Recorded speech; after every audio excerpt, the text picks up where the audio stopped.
Well, a very good morning to you, being the 19th of December 2022. My name is Marie Yambo and this is Good Morning Kenya. Thank you for choosing to start your day with us here on Good Morning Kenya. A lot lined up for you in the news later on in this program, but just to catch up on what happened yesterday. Well, Argentina took the day. I was actually supporting France, but yes, I've been told by some of my colleagues here we were losers, but I don't think so. So I'm not alone in the studio just to try and discuss this issue of the World Cup. Doreen and Stephanie are with me. Good morning, guys. Good morning. Team Argentina proudly, we are here representing. We foresaw and we supported and we are proud of Messi and Argentina, of course. Stephanie, were you really supporting Argentina or you just shifted? No, I said it. Steph, I remember very, very well when the World Cup was beginning that you were Team Senegal and Brazil. France. No, I was in Brazil, not France. Stop No, I was Brazil, loyal Brazil and Senegal. But when you only talk, we had to find a new team and I took on Argentina. I feel like Steph has cultivated the culture of not being loyal. No, I am a very loyal person. You go with the team that is winning. I have it on record. Either Wednesday last week or Thursday. I said I'm Team Argentina. Okay, we'll take it there. So, Doreen. We are saying you're not losers. I mean, if you watched that game, it was a very good game. No one was, I was just telling you, Marie, earlier before we came on air that it was a game that no one was relenting. Yes. A game that went to 119th minute. Imagine. You know? It got to the penalties. Like we played 90 minutes done as it is, extra time till penalties. It was such a good game. And so because of that, then you'll realize, I mean, no one lost. 3-3, it was only the penalties that decided the day. And that is why Doreen, I was saying earlier that for me, France won. I was Team France. You know, France won because you're forcing the win. The game became quite entertaining because of France. You know, they were not relenting, just as you said, Doreen. But I mean, coming from 2-0, equalizing again, you know, losing at 3-2, coming back. Mbappe was just the man of the match for me. Yeah, they didn't defend the cup as is, but nonetheless, they still did it. And yeah, Mbappe has made record by scoring the, what do you call it? The 3 scores at the same time. The hat-trick. Yes, the hat-trick. With the World Cup, I've learnt a few. Yes, terminology. The hat-trick, he got the hat-trick. And also, at a very young age, 23, he's supposed to turn 24 on Tuesday. That's tomorrow.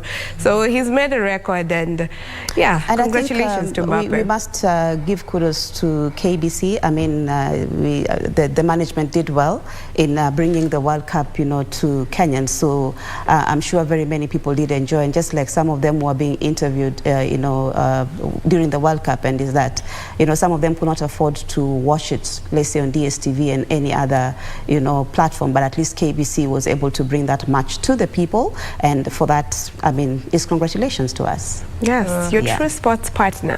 Tupatane tena 2020? Yes. 26. Well, we are ready with the day's news in just a moment. So we'll be back after this short break.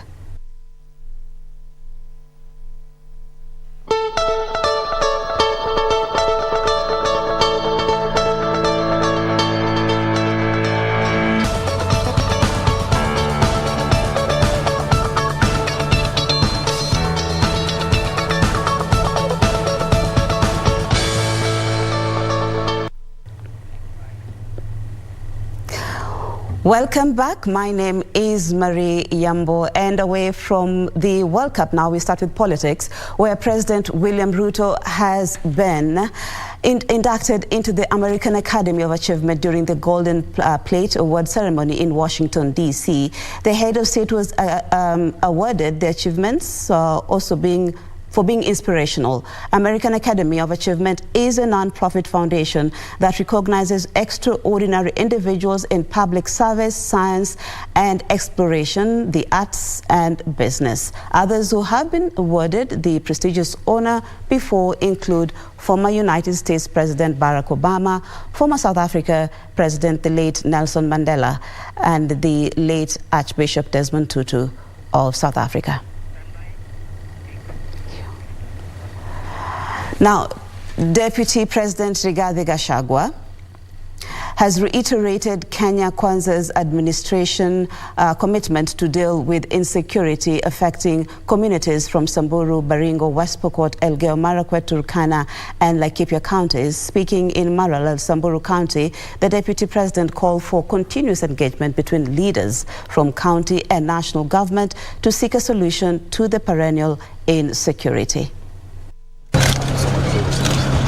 Deputy President Rigathi Gachagua was at St. Peter's Maralal Cathedral Parish in Samburu County for Sunday Mass, where he said the government will enhance security measures in 6 counties mostly affected by insecurity.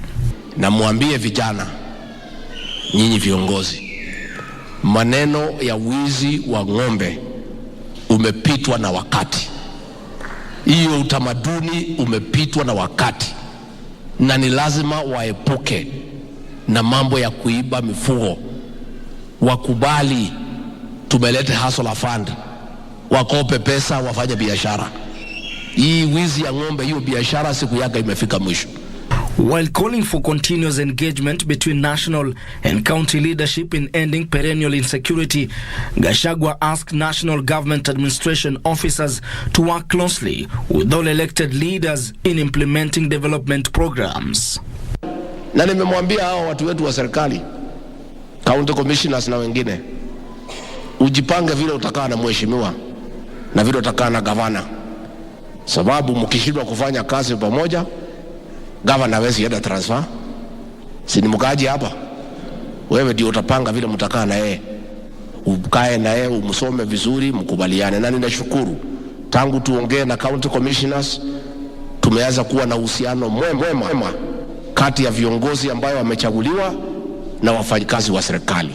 The Deputy President was accompanied by a section of leaders from Samburu who lauded the Kenya Kwanza government for the ongoing mass recruitment of teachers and deployment of police reservists in the county. KPR tutaongeza, na wewe governor ukubali vile ulikubali, na wewe uwalipe, tusaidiane, uwalipe ndio tuongeze. Gachagua promised that the government will supply more relief food in the area, challenging residents to support government initiatives, including restoration of security in the region.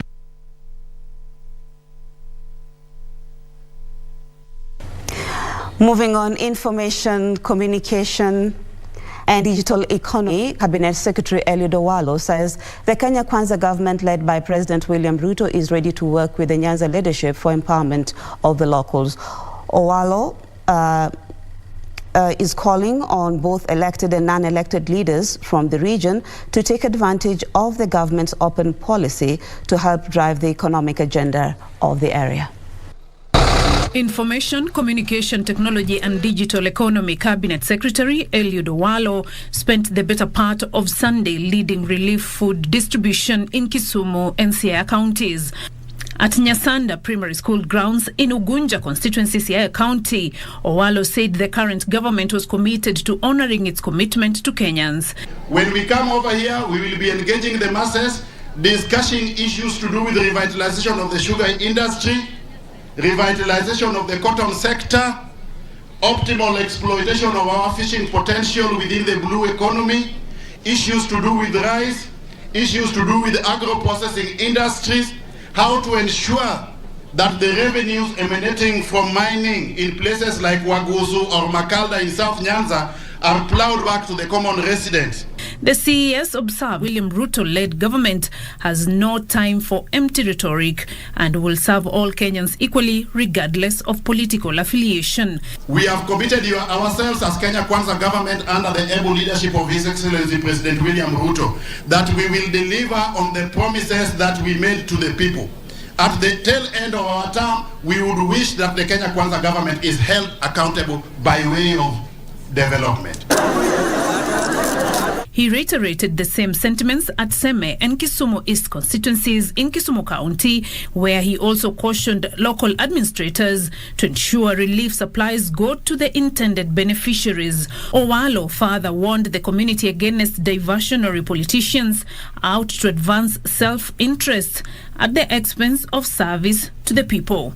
The government is ready to serve the people of this country indiscriminately, starting with Nyanza province, the hitherto Nyanza province, or the 4 counties of Nyanza. I want to appeal to our people to also reciprocate by creating an enabling environment to enable the government to deliver services to the people. Tunasema vile hata kama tulipigia Raila na bado kupata ngine mepata, si ndio? Tuheshimane hata tupate kitu kwake. Unajua tumekaa in the opposition sana, tumeumia, tumepigwa risasi na nini. Sisi tunataka tumendeleo. Now, moving on, the Senate will, on Tuesday, that is tomorrow, convene a special sitting to consider the impeachment of Meru County Governor, that is Kawira Mwangaza. The county boss was ousted last Wednesday by the Meru County Assembly following weeks of political razzmatazz. The Senate is now expected to either hear the impeachment in plenary or appoint a select committee to probe the charges leveled against the embattled first-term governor. The Senate special sitting set to be held on Tuesday 20th will determine Mwangaza's fate by upholding or overturning the impeachment. Mwangaza was impeached after 67 Meru MCAs voted in support of her impeachment motion, which was first proposed by Abogeta West MCA Dennis Kiogora on November 22nd this year. The motion was tabled on grounds that the governor had infringed on her constitutional powers. Should the Senate defeat the impeachment motion, it shall not be reintroduced on similar grounds until after 3 months. The Senate may choose to form a special committee of 11 senators to probe the matter or consider the impeachment motion as a House. Such a committee would have up to 10 days to report back to the House, with the governor given a chance to defend herself.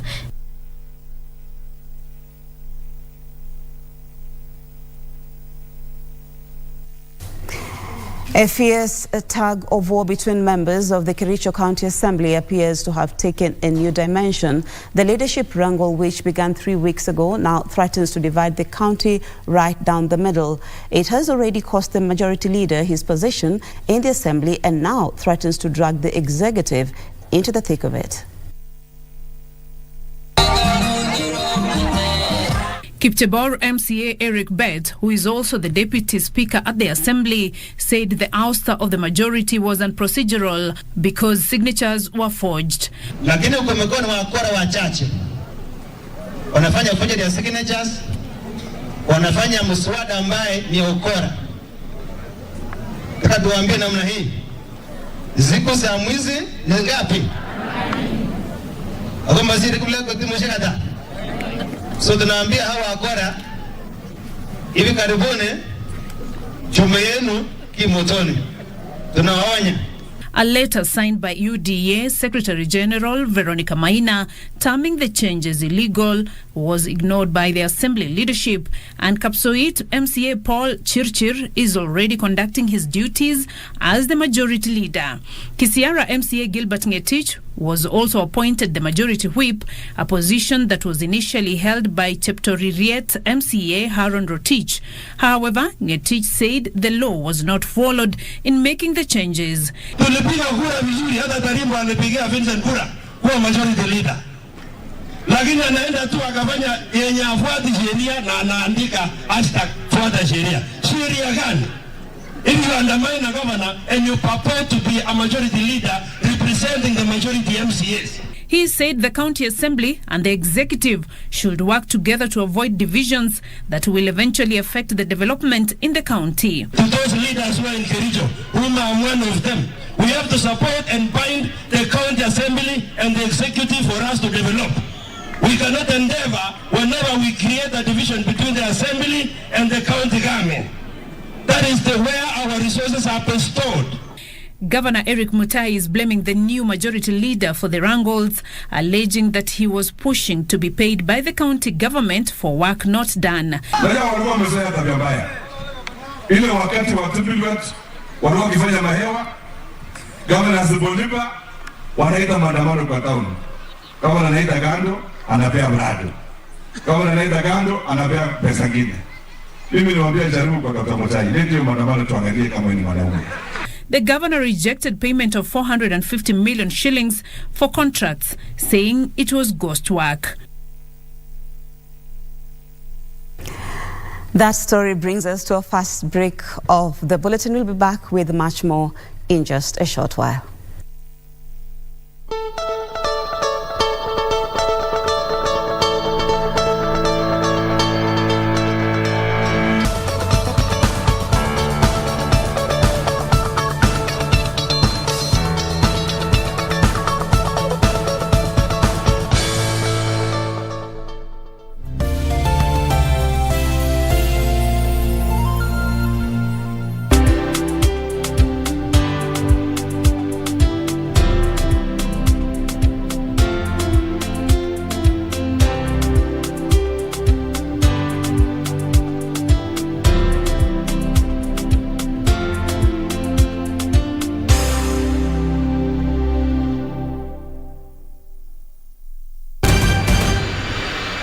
Intel kwamba mmoja wa vijana wa Burhan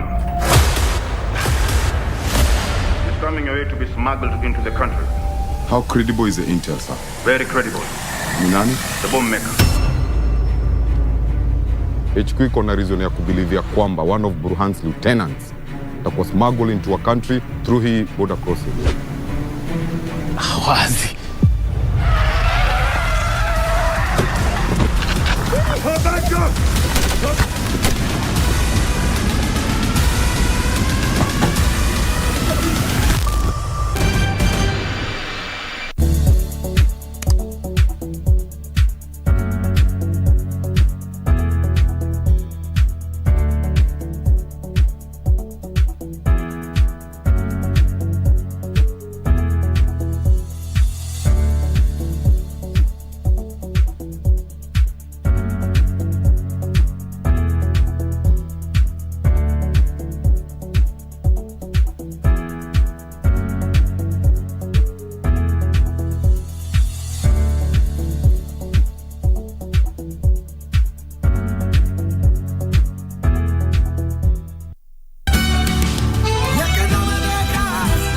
I can do something to keep your son from going to jail. Oh, really?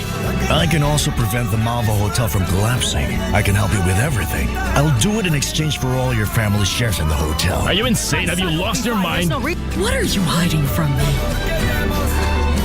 I saw it, that you had a bottle of ammonia in your room. And all of those people were poisoned with that substance. The only person who will make any decisions about my baby is me. Please help me, I beg you. I've made a big mistake and I can't leave her alone. For my true love, Mal, I love you.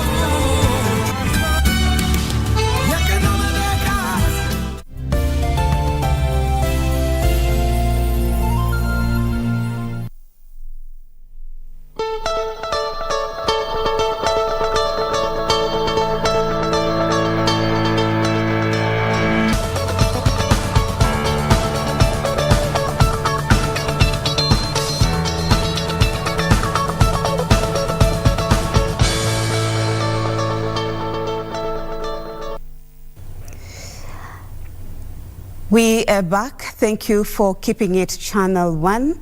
And we want to bring you stories making headlines in the counties. And Acting Busia County Commissioner Kipchumba Ruto has banned all-night vigil discos, famously known as Disco Matanga, in the region. This and more coming up in our county news roundup. By the grace of God,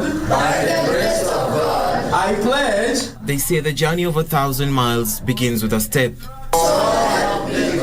These young ones are gathered at the Bomas of Kenya to begin a responsible journey into adulthood, having been equipped with nuggets of wisdom. So the idea is using this moment to mentor them, give them values that are going to help them in their lives. That's the reason we have this alternative rite of passage as opposed to the traditional one, where young people would be in the house with some funny people giving them funny kind of teachings. Here we tell them, no smoking, no this thing. Dr. John Masharia says the Turning Point counseling program is designed to provide the young ones with the courage needed to survive the immense pressure that comes with teenage. And also we involve girls. We have some 3 girls who joined us. It's because we don't want the traditional where boys are like enemies to girls and to women. No. We are saying, no, we are a community. So the mothers are here. We don't want to keep them away. Macharia says parents have their work cut out for them during this long holiday season. We've learned many things, especially how an ideal child should be. You should be generous, ready to learn, and all in all, ideal children make mistakes. If a person is not perfect, so you have to make some mistakes and learn through them. Because as children, we can only do what we can be able to do as parents. But at the end of the day, they have choices to make. And that is why we encourage them to attend even these mentorship programs, because as a group, as a society, if we come together and try to bring up our children in the best way possible, then we are bringing up responsible men in the world. And because all work and no play make Jack a dull boy, the road to January 23rd is expected to be fun and unraveling for this group of young ones.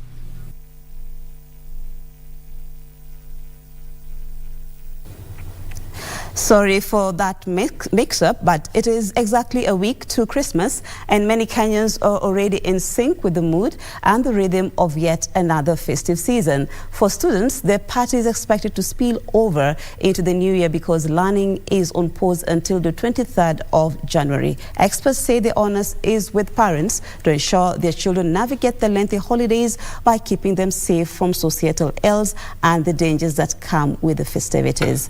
Well, now we go to the counties where Acting Busia County Commissioner, that is Kipchumba Ruto, has banned all-night vigil discos famously known as Disco Matanga in the region during this festive season. This and more coming up in our County News Roundup.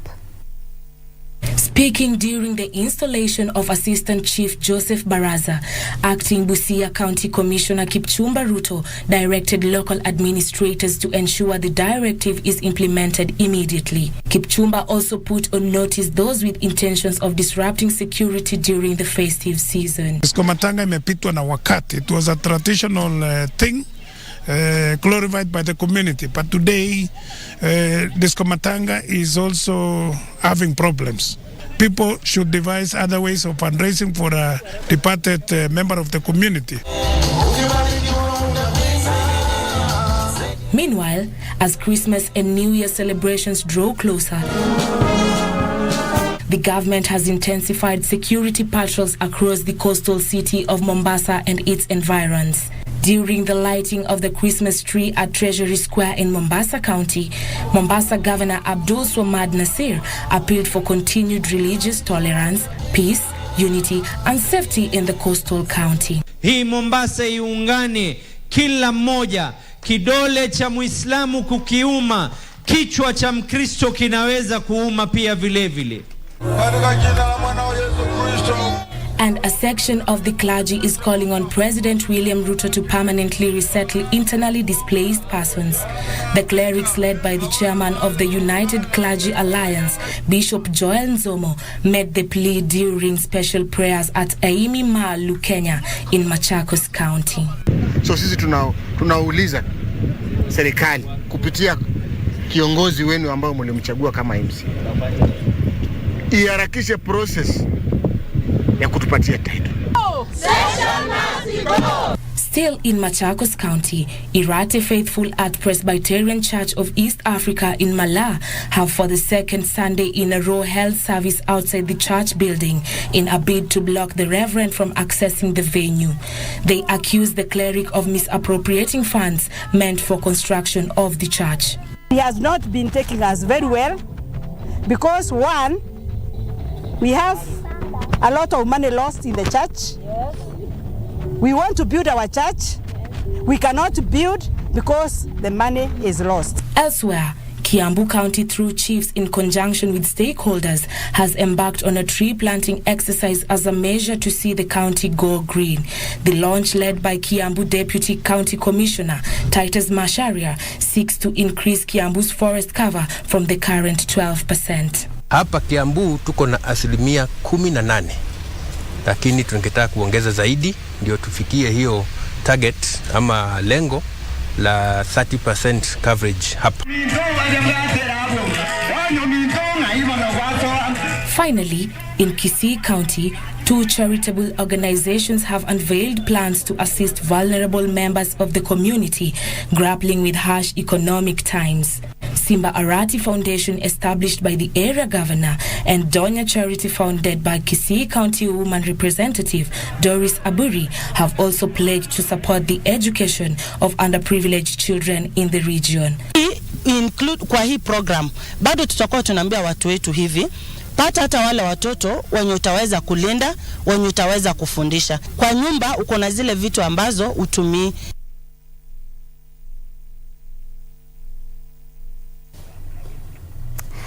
And now we go into the sports news, and probably could just engage my colleagues once again, Doreen and Stephanie. What were the highlights for you yesterday? I think for me, coming down from a 2-0, Mbappe scoring was it about within 2-3 minutes? Within 1 minute. It was 2 within minutes. 1 minute. Okay. I think 2 minutes, yes. 2 goals within 2 minutes. That was also my highlight. For Mbappe is really a great player. He's the GOAT now, officially. We have given him the title, the GOAT. And also, just the awards that they were given. Mbappe got the golden boot as the best player. We also had Messi getting the golden ball and the goalkeeper getting the golden glove. So it was well deserved. I think it was just a great game for me. Doreen? You know, the World Cup is still trending on the socials and on Twitter, and I've seen a very interesting comment here. Someone who says, please, football is so stressful. You guys do this to yourselves for free. You know, this was that last match, and we were just saying yesterday that every part of this world was glued to that last match, and it was such a heightened moment, and it was really quite a heightened moment, and people are really on edge to just see how it will pan out and develop at the end of the day, whether you're a football fan or not. So just going by this tweet, it just shows you how everyone was on edge, regardless of whether or not you're a football fan. So just trying to think, for those who are football fans, and they will not miss any game, you know, when the EPL resume, the moment they will, so those that usually don't miss any game, you can imagine this is what they're usually subjected to, oftentimes when their teams are playing. So this was the same case scenario yesterday when that match was going down between, or that game I should say, between Argentina and France. But when Marie talked about the highlights, for me, it was just basically what you said in the beginning of the show. It was how no team was relenting. I mean, the game closed at 3-3, and this was an extra time. The penalties is just what decided who carried the day. So it just shows you that even after 90 minutes, even after 100 minutes, plus an extra 9 minutes, no one was actually choosing to relent. It would have gone on for even 5 hours. I mean, only that now it's just rules of the game as is. But if there were no penalties, so to speak, I think this game would have not ended. It was just continued on and on and on. So it was really quite an interesting game. And for me, it was just, I mean, just looking at even beyond and besides the game, just really shows you how, well, in this life, don't give up. Don't give up. Exactly, Doreen, what you're saying. I mean, I think I'm not like a football fan,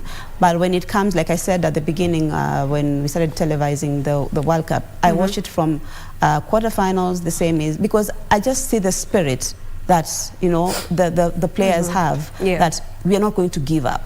You know, and that's what you're talking about, Doreen, not relenting. Exactly. You know? And it reminds me of Argentina's win from their loss in their first match to Saudi Arabia. So you really see that you can start on a wrong side, but you still end up winning. Just keep the faith and keep the spirit to fight and go on. And people are saying that now motivational speakers are about to start.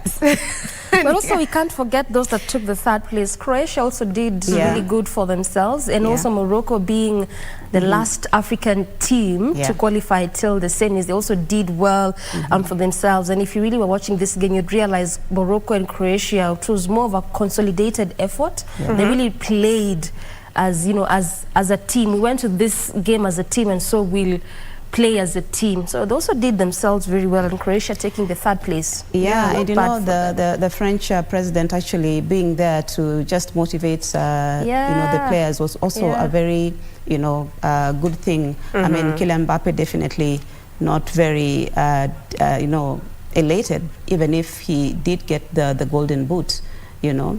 So I think this is going to be a talk for some days, you know, before some of us are, you know, accept that we were beaten, you know, but 2nd place is still a win. You'll eventually so. digest it. Yeah, exactly. But it's quite interesting to see how majority of, I will say majority of us as Africans, because I mean, when you're also tracking what was happening on the socials, you'd realize we were all rooting for France, and it's just because the team comprised of Black Africans. Yes. Africans, actually. People want to have something that they identify with. Yes. So unatafuta, where are you? France, they have more Africans playing, so you root for France. In fact, I think the entire team was all African except the goalkeeper, as in African descent or black, so to speak. So we're all rooting for our I was own. actually surprised that I mean, every other player I saw in France was actually a black or an African, you know, and I was like, okay, it does make sense that so there was something that was doing rounds on social media. Like, I mean, Africa, we've already won World Cup. I mean, we're there because France, I think they were talking about 15 players. You know, 15 players who are African descent, you know, in the French team. So yeah. But at the end of the day, if they did win, it would still be France winning, not Africa. It's but just we would that associate ourselves tunajipox tu mahali, but it's fine. Definitely, you know. Yeah. So I mean, it was a very entertaining match for me, and like I said, I only watched quarterfinals, semis, and finals, and that keeps me glued. And yesterday, that was all. I mean, I mean, it was quite entertaining, especially France for me. In as much as Argentina did play well, and I mean, but I felt like France kept us entertained because they kept on coming back. You know, when it seemed like they were defeated, they kept on coming back. For me, that was the most entertaining part of the finals for me. Also, I don't think there's anyone who doesn't watch finals matches. You're not a football fan. That is where all eyes are. You switch. It's like I was telling you see the first stories of every news item yesterday was just that game. So even if you're not a football fan, the last game, everybody must. And that's how you know that the World Cup particularly brings the world together. Football. Yeah, football, particularly the World Cup, the last match, it has to bring the world together because everyone wants to know who will take this, and it's one of the way of uniting us. And it's not just you know, they say that football can actually break barriers, you know, because during these kind of tournaments, you know, the world comes together. We don't look at who is an African, you know, who is coming from which part of the country, you know, those racial discrimination. It kind of tends to break those barriers. You can't even miss the emotions that were experienced and witnessed in Qatar, in this World Cup. I mean, for those that won, those that actually lost and had to go home, it was really, the emotions were quite there. People were really tearing up, and just the way Steph said that World Cup can unite, or World Cup, or sorry, so to speak, football as a way of uniting and bringing us together. It also shows you how pertinent or how key, you know, football is, just going by those emotions that were really experienced Doreen, there. I always say, if you want to see men cry openly, watch football. I think that's the only place I've seen the only men trigger. Cry openly without shame or anything like that. You know? Yesterday we saw what's his name, Angel Di Maria, crying after after Mbappe scored that hat-trick. And later on, of course, they recovered from that with the win, so you could see the excitement back again, him being so happy. So it's really an emotional game because you're very much invested in it. And then, just like you're seeing on your screens there, I mean, the players, you know, getting their medals and ready to lift that trophy. I mean, for Lionel Messi, I mean, okay, fine, Argentina, but yeah, this was something that he was looking forward to, and I guess his teammates also are like, this is what we need to send him off with. On his first game. Yeah. He did well. Can I retire in peace? I understand that that's the only trophy that, or can I say, award that he didn't have, you know, compared to Portugal's Ronaldo. So this is something that both of them were actually, can I say, wishing to have. Yeah, we can say he's gotten his last wish. Ronaldo, he's happy.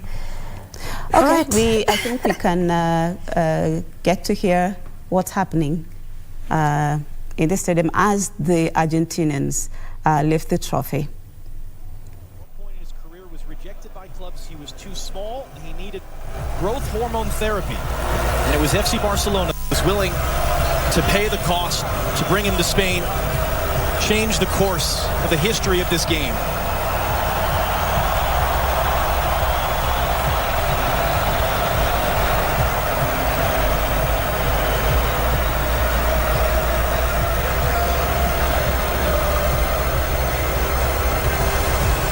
Infantino, president of FIFA, will hand him the trophy. Messi will walk over with it to his teammates. And the party will really begin.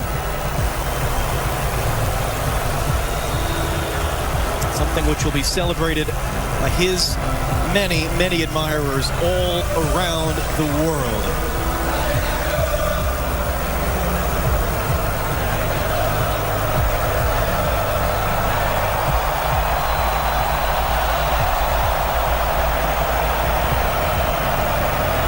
In this instance, though, it was the Hollywood end. It was the perfect finish.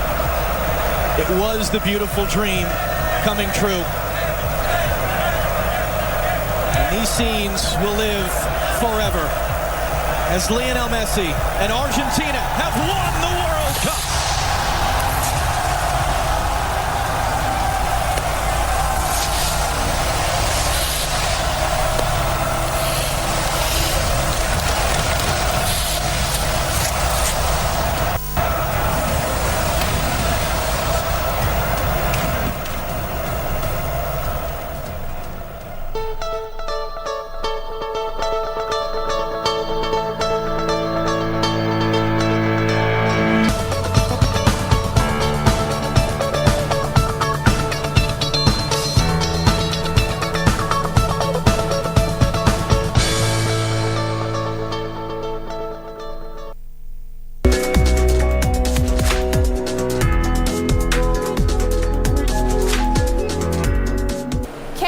is the leading exporter of Black City tea in the world.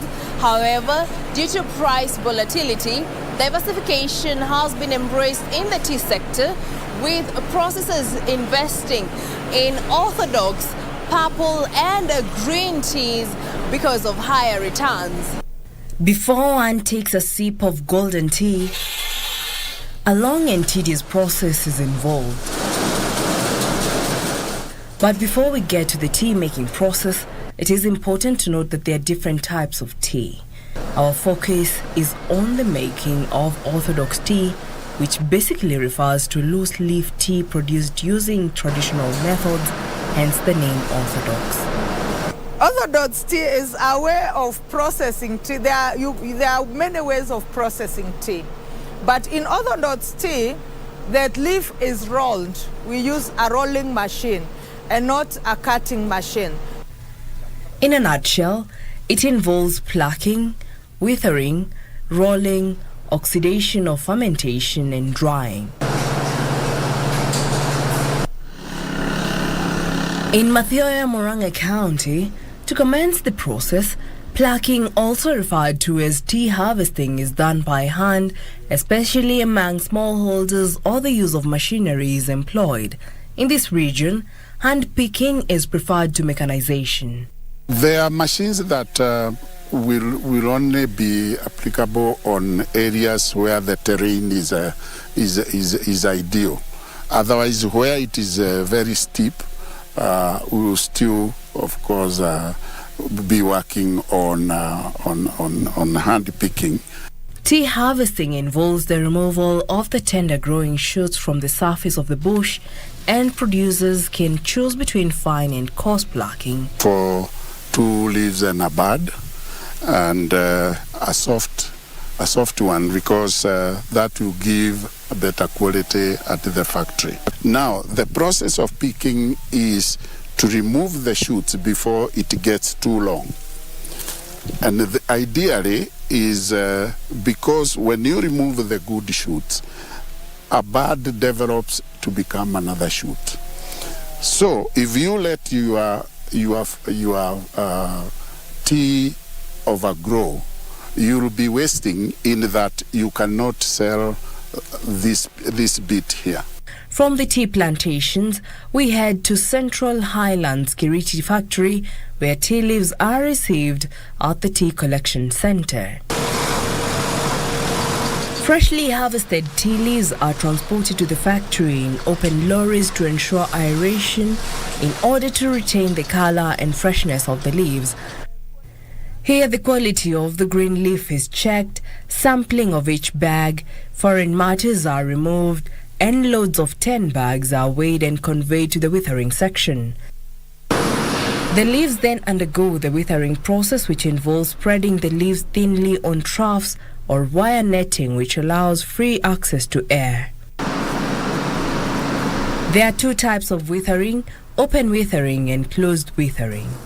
The open type of withering is the natural way of extracting moisture from the leaves. The average length of time for withering is 18 to 20 hours, where troughs are used. In modern trough withering system, 16 to 18 hours is the duration of wither with normal ambient air. In rainy season, to improve the surface moisture, heaters are used along with fans for 2 hours. Once we spread the leaf, we open it, we blow in air from. Depending on the prevailing weather, we can use warm air or just natural air. After achieving satisfactory wither, the leaf is ready for rolling.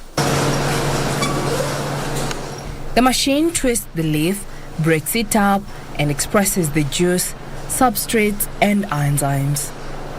What we do here, we separate, we open up those balls to expose the leaf further to the air. Fermentation then takes place. Sifted leaves are spread out in thin layers on perforated aluminium trays in order to continue the oxidative process. The sifted leaves are transferred into the oxidation chamber for 5 hours. Here the leaf changes color and turns into a dark coppery tone. Typical aroma develops at this stage. After 5 hours, we take it to the drying area for drying or reducing now the moisture. The fermentation, we control 3 things: relative humidity, we control the temperatures, and we also control the type. We set temperatures depending on the type of tea, the amount of moisture before we took it in, also depending on the ambience. After fermentation, drying takes place. The dryer is preheated at 150 degrees Celsius. Here moisture, enzymes, and microbials are reduced. The first intention is to arrest the enzymes or to stop the oxidation process. That is why we preheat the dryer before the tea goes to the dryer. We preheat it to 150 degrees. When the tea gets into that hot plate, the enzymes are destroyed, so you stop the oxidation process. Another thing is to destroy any microorganisms within the tea itself. We don't wash the leaf when it comes, we just start processing it. But at 150 degrees, there is no microbial that is going to survive. Every hour, a moisture content, among other tests, are carried out. Grading is carried out on mechanically oscillated sieves, similar to those used in green leaf stage and fitted with meshes of appropriate size. By looking at the leaf, I'll tell whether it has been well graded, whether it has been properly fired, whether it has been properly rolled. Because the cup is white, I should see the color of the liquor remaining on the cup. So that will tell me the thickness. So I'll atomize the tea within the mouth.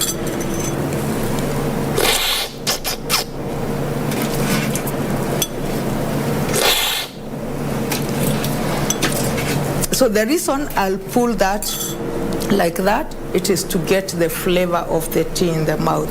I also pull it to taste with all my taste buds.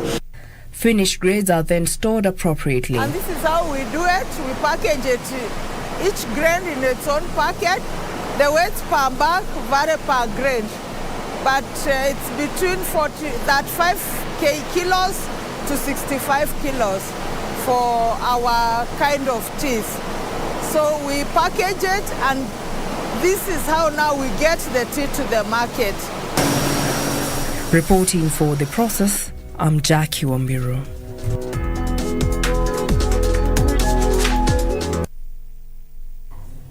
Thank you for keeping it Channel 1 and starting part of your day with us here on Good Morning Kenya. That's where we end the first segment of Good Morning Kenya. From me, it's goodbye for now.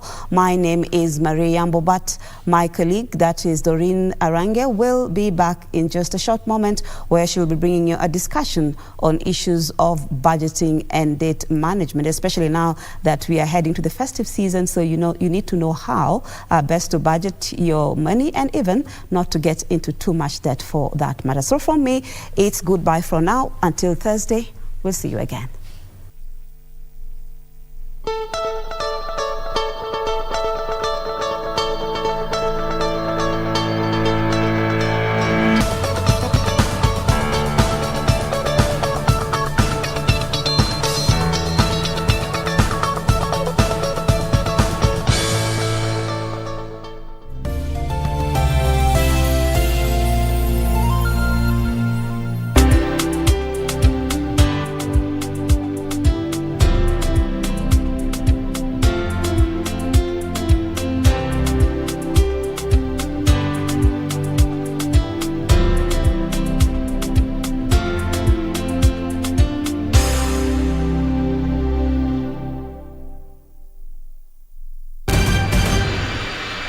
Intel kwamba mmoja wa vijana wa Burhan is coming away to be smuggled into the country.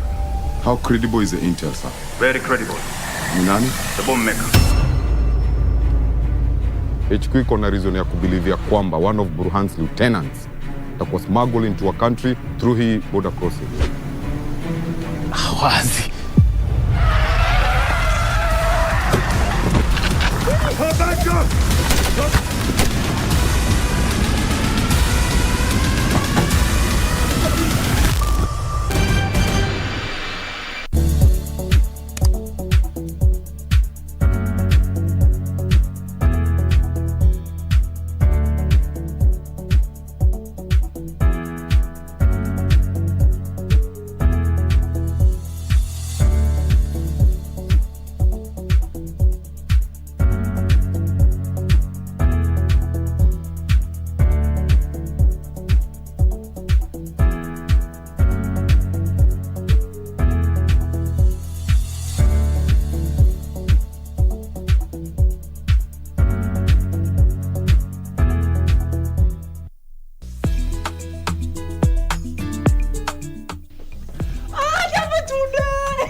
Berengit hon, niambie sasa. Berengit.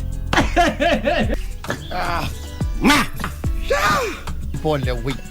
Mimi ole matope nilipotoka hapa nimepatana na kisimba. Simba. Simba ya nini? Ni mtu amepoteza. Josephine.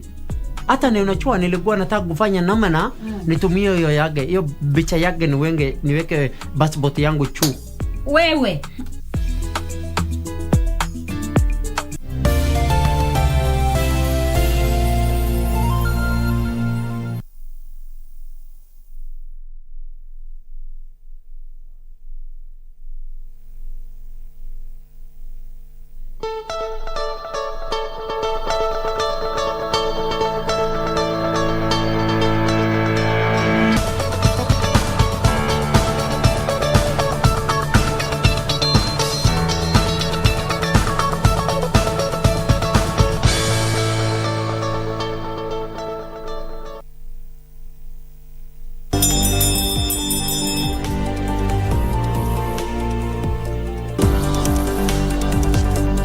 It is commonplace to have household items, vehicles, or even homes go under the hammer.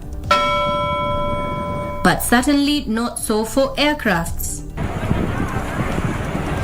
November 17, 2021, at the Jomo Kenyatta International Airport. 90,115 bidder number 3. Bidder number 3, 115. It is auction day. 416. And they are all here, ready to fly back home, literally speaking. This following a Kenya Airports Authority notice to auction 73 junk aircrafts spread across Jomo Kenyatta International Airport, Moi International Airport Mombasa, Wilson Airport, and Lokichogio Airstrip. Big and small planes, all with varying wear and tear.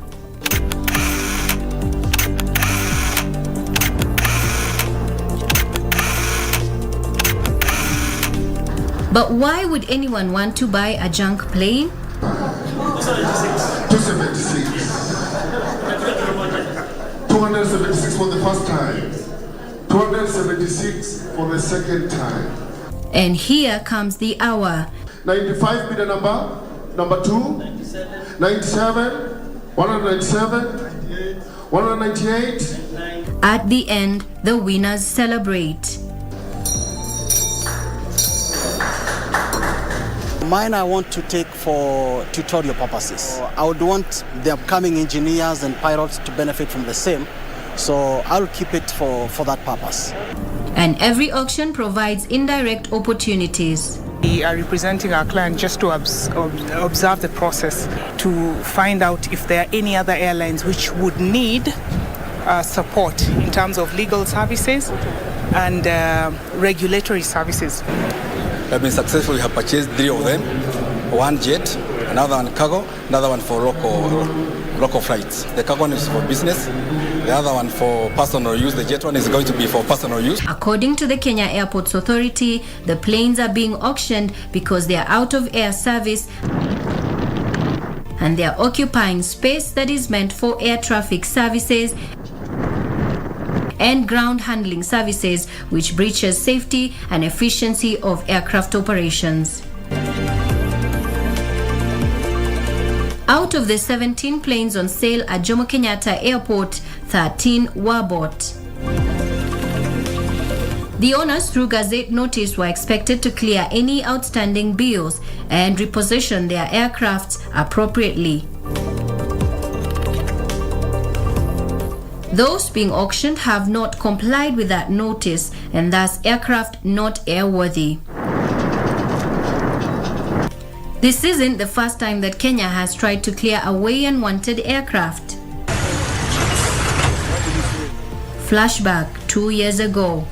A similar auction was held in 2019 where the Kenya Airports Authority auctioned off 7 aircraft among 12 planes abandoned by owners. 4 days ago, we followed up on one such plane and find it at Kitengela's Club 034.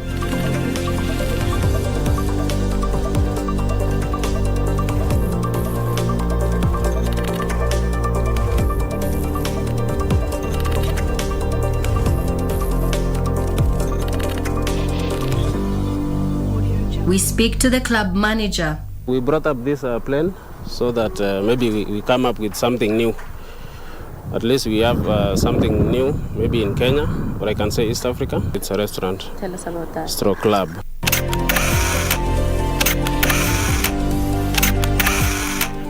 While it is unlikely that any of these aircrafts auctioned here will ever fly again, this is a bargain that the buyers are willing to take. Reporting for KBC at the Jomo Kenyatta International Airport, Nairobi County, I'm Nisi Imano.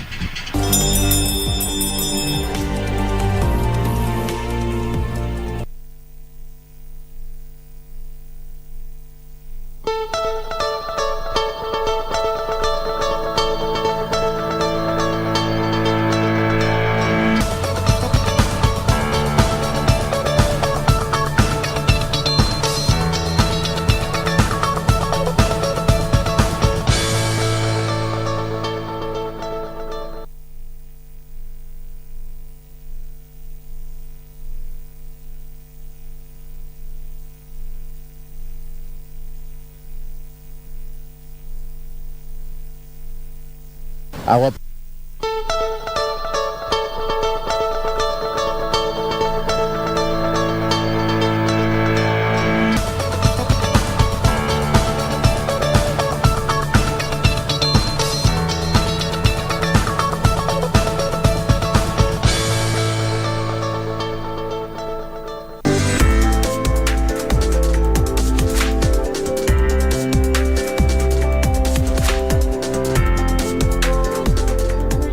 The air we breathe is teeming with more than 1,800 kinds of bacteria. Here in Kitengela, this company uses bacteria for waste management, recycling, and resource management. This is EcoSave Africa, where Daniel Wanjuki is the director. Even the dust that we breathe in contains bacteria, but the kind of bacteria this company needs is in the classification of bacillus that are safe to work with. Our bacteria is very natural, locally sourced, and it has no pathogenic effect. It does not cause diseases. It does not interfere with the environment. We actually are able to using our technology to actually help restore the ecosystem. It is first harvested from soil that has not been cultivated or disturbed by any agricultural activity. We call it pristine soil. We normally get this from forest or areas that have not been cultivated or irrigated or such. And when you get the bacteria, a small sample, which could be 1 inch cubic, we can be able to isolate the bacteria we want from that soil. The soil is then taken to the lab for testing. It's possible to tell the character of the bacteria from the microscopic examination. The desired bacteria is then extracted and bred in bathtubs, known as vats. Why we use them is because with bacteria, there's a lot of corrosion that would take place. You could see a lot of that happening on the metal. If you used metallic containers, they would all be worn out. What we are using is fiber, and it is safe for the bacteria. Again, the other reason why we use this material is that it is able to maintain a temperature within a certain level. So we don't get a lot of temperature variations because the material here, the fiber material. During the breeding, the bacteria is fed on nutrients such as vitamins, starch, carbohydrates, calcium, and every food needed for dietary needs. Every morning, one of us has to come and feed this product. This is a mixture of several nutrients, and that's what we add into the system. A fresh batch of bacteria initially takes 7 days to mature. We incubate the growth phase that takes about 7 days. If it's a fresh catch, it takes 7 days for it to become this highly populated. Subsequent stages or phases take 24 hours. That's a very high growth rate, and that's how we actually able to service so many clients using this small space. A fresh batch of bacteria is needed after 6 months from the initial stage. If you go for a long time without reintroducing a wild type, we call it wild type, which is a fresh catcher, then the viability of the microorganism goes down. After the breeding comes the harvesting. You see the white catcher, the white cream on top of this container, that is bacteria that is ready for harvesting.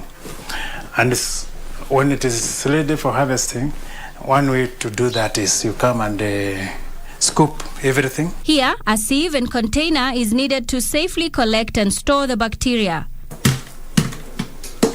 After the harvesting, the bacteria is dried for easy transport and long shelf life. Where you dry the bacteria in a specialized manner that it does not kill the bacteria with too much heat, nor does it leave it damp. Because if it's damp or moist, it's going to rot. The dried end product is weighed and packaged in khaki paper bags, while the liquid extract is also packaged but in jerry cans. The bacteria is used to eliminate bad odor in sewerage systems, water bodies, farmlands, stables, and septic tanks. So there are so many industries today, hotels and institutions of higher learning, including municipalities that are depending on our product for waste management. If you take it to a factory that is having problem with the smell, that's odor, they are not able to meet the discharge parameters that the NEMA allows you to discharge to the environment by just using this amount. You know, this one single fermentation, but it is able to sort them out for a whole month or 2 months or 3 months. In an instance like a school, the same volume actually would sort out waste for about 500 pupils for the whole year. The bacteria is also used in the recycling of water, which is eventually used for farming. Reporting for KBC from Kitengela in Kajiado County, I'm Nisi Imano.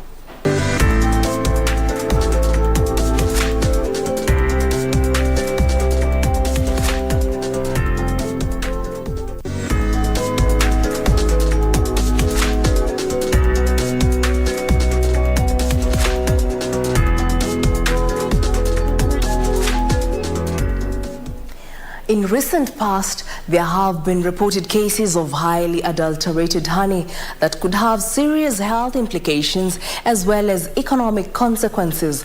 Well, this week on The Process, we take a look at how honey is processed.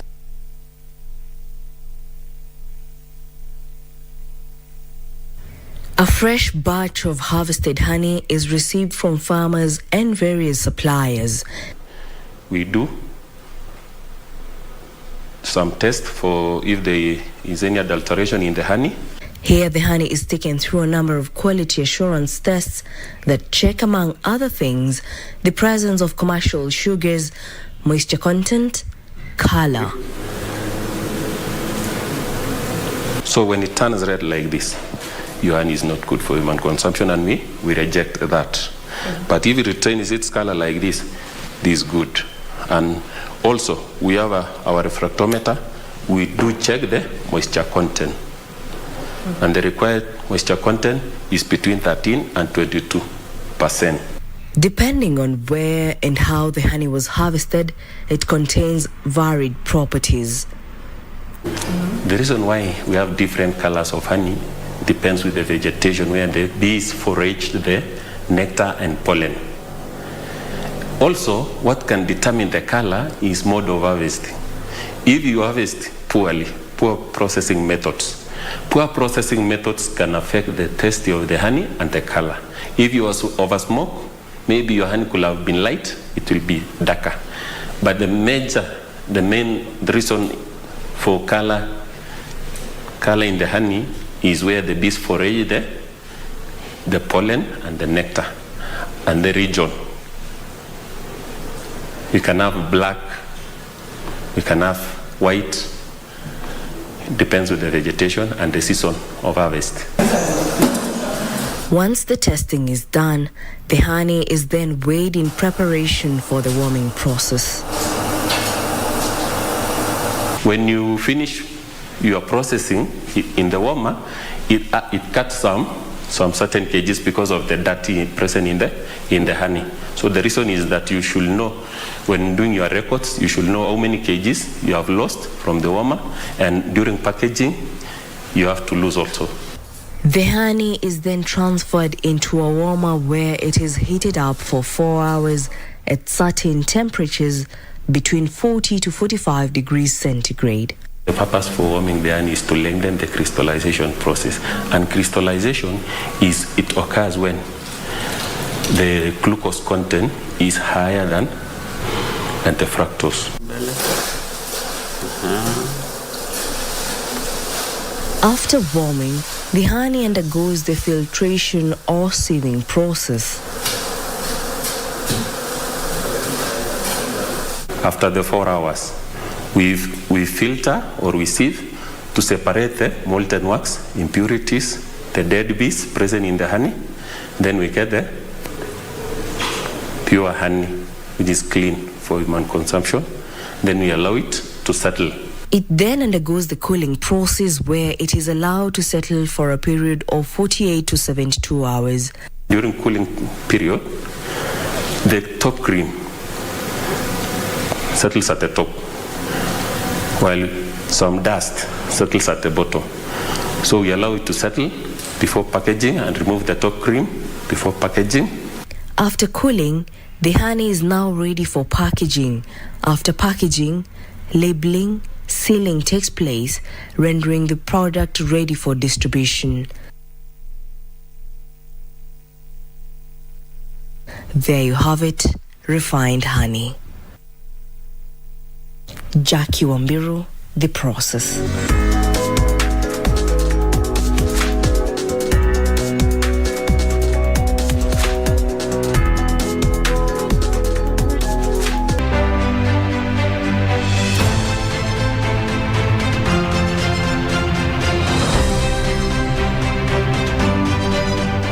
Long before joining active politics, Maina Wanjigi, born in 1931, came to the public limelight when soon after independence, founding President Jomo Kenyatta appointed him Director of Settlement to oversee the implementation of the 1 million acre settlement scheme meant to create homes for more than 1 million Kenyans whose land had been grabbed by the colonialists. Wanjigi joined active politics when contest in the November 1969 Kamukunji constituency by-election occasioned by the assassination of Tom Mboya, the eloquent right-wing minister for planning. The former MP takes credit for initiating and developing the expansive open-air Gikomba market in his constituency. Another project that he took pride in was helping to establish the Juekali informal business sector in Shauri Moyo. In a speech he delivered in Parliament in June 1973, Wanjigi advocated for free primary school education for all, something the country would realize 30 years later. In 1970, founding President Jomo Kenyatta appointed Wanjigi Assistant Minister in the Ministry of Agriculture headed by Bruce Mackenzie.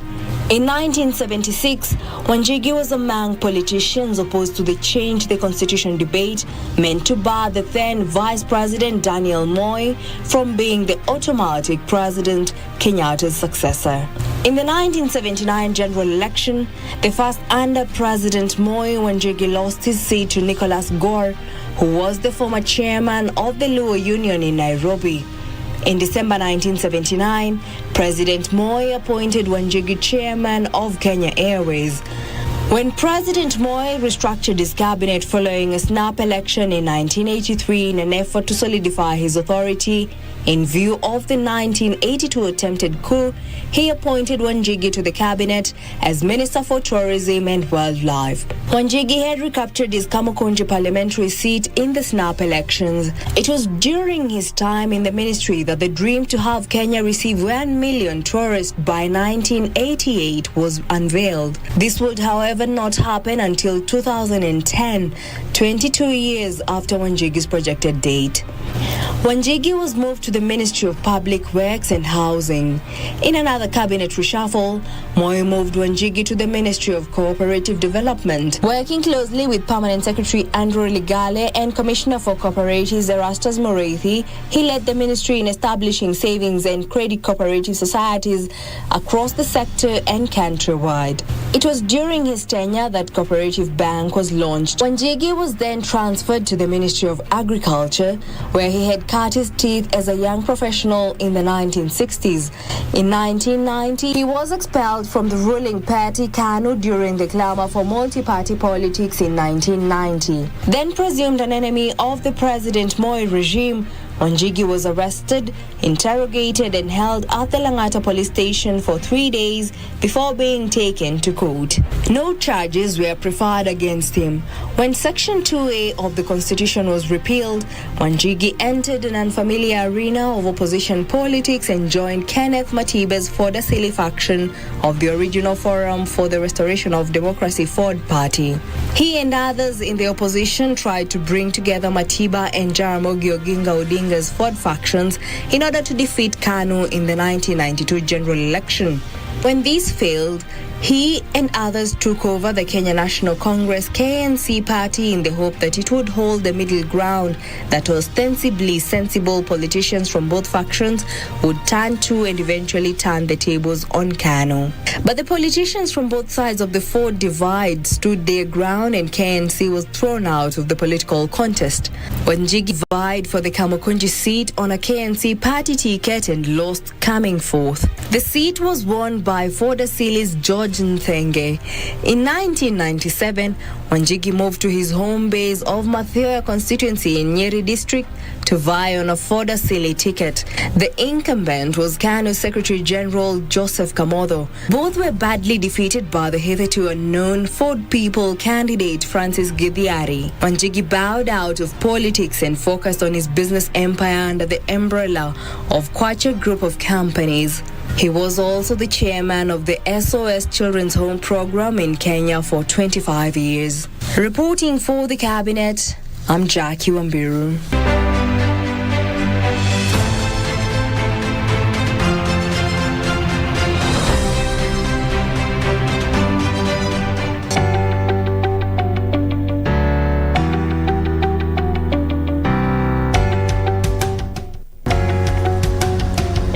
Meet Kamau Nyabwenge, a 35-year-old entrepreneur with a background in startup consultancy. In 2013, Kamau was part of a two-man team that won the Young Innovators Award with the road safety software solution Matsav Msafiri. He was also among the finalists in the 2014 Next Big Thing competition run by Business Daily Kenya. The Young Entrepreneurs Network Africa Organization CEO would kickstart Yen Golf, a business keen on helping young entrepreneurs mingle with their peers for the purposes of helping each other succeed in respective business ventures. I studied entrepreneurship at Moi University, and during my study in entrepreneurship, I started doing events in entrepreneurship. We call them entrepreneurship bootcamps, and then that's where the idea of Yen Africa was born. So we created a network of entrepreneurs, and then later on, after doing Yen Africa for about, say, 6 years, we discovered golf. So we started golf in the year 2017. We started with this location where we are, which is Windsor Golf Hotel, where we've been able to train more than 1,000 golfers through the sport. So what the sport is about, what the program is about is entrepreneurs and professionals learning how to play golf as they network and have fun. This is our pro shop stroke our office. So we are located at Fourways Village, and this is where you get like all the merchandise, everything that you need. If you have inquiries, this is where you come. The rest of the team is not here, but this is where we are normally at before you go to the course at Windsor. He came up with the idea after networking with potential young investors, drawing motivation to train to be a golfer, subsequently forming the Young Entrepreneurs Network Africa organization. We say that Yen Golf is not just about learning how to play golf, it's also about the networking aspect. And what we've come to realize and we've experienced is that people have been able to make friends. People meet in the cohorts and they become friends because there's that now common bond. Like they're all learning, they are all at the same level. So irrespective of where they are coming from, they sort of make that friendship. And because of such friendships, people have also been able to do business. A lot of business has been exchanged. So in terms of the profitability, we can say that since it's a service, of course we have had to acquire equipment, we pay the hotel, we do a lot of marketing around it. So those are just some of the costs that come into it. But in terms of profitability, we are, let's say, about 25%, like let's say between a third to 2/3 in terms of cost and profits. Yeah. According to Nyabwenge, upon completion of the program, graduates of the training get an opportunity to participate in tournaments, among them the Entrepreneurs Open. Most of the golfers, the top golfers here in Kenya, are very good players. They're very good players, but when it comes to instructing, just a few of them are able to instruct well, right? So that is just one of the challenges. And I mean, as time goes by, they're also taking courses, they're also developing themselves, and that is getting there with time. The other challenge is in terms of the locations.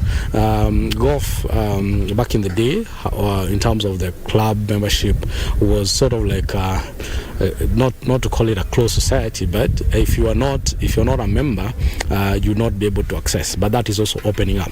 I can say that so far so good. When I started, I was really doing a lot of farming on the grass, and people were cajoling me about it. But I guess today, as I've played, the swing has come out well. So I thank God that it has been a good stretch for me. There are great coaches around, Coach Kamau and also David. They take you with your own pace. And I would advise anyone who would want to join the sport of golf, you can just come around to the N group and they'll be able to help you practice and make sure you perfect your game. For Young and Industrious, I'm Richard Monga.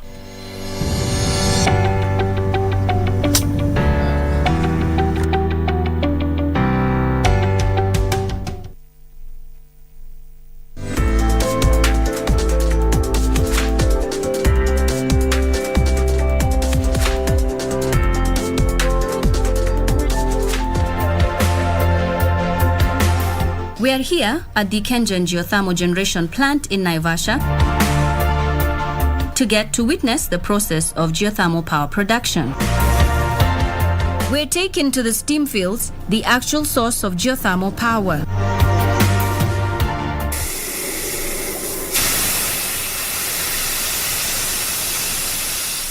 Once then, of course, the geoscientific team has identified the area. The infrastructure comes in to do the well sites and also the access roads. Now, once that has happened, then that site is transferred to another department called drilling and logistics. Now, drilling and logistics are responsible for drilling of the well. The team goes to the field, then we collect data, and that data is what is used to site the wells. A suitable site for us to be able to drill that well.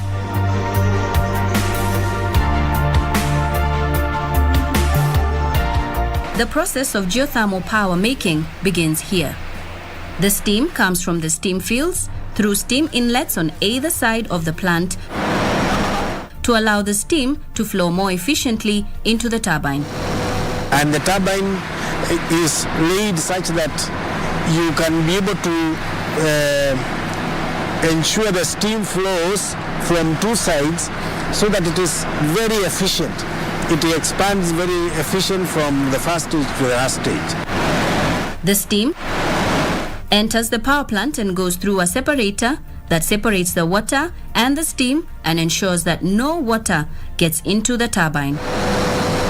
Once the steam is at the plant, then we will take it through a steam scrubber, and the objective is to remove any water that has remained or that has come with the steam. The steam must be 99.99 dry to be able to operate the turbine in a safe way. The dry steam enters the plant and rotates the turbines at 3,000 evolutions per minute. Once the turbine rotor rotates, it also automatically rotates the generator because the generator rotor is within the electromagnetic field. Electricity is then generated. And once the generation or the turbine rotor rotates, then it rotates the generator rotor. The electricity is generated at 11,000 volts and later to 22,000 volts to be able to be transmitted to other areas. Once power is generated, it is transported from the generator through giant cables that are inside a protective cable casing that protects the cables from interference or accidents and carry the power cables from the generator to the transformers. We then go to the control room. So from here we can see the whole plant overview.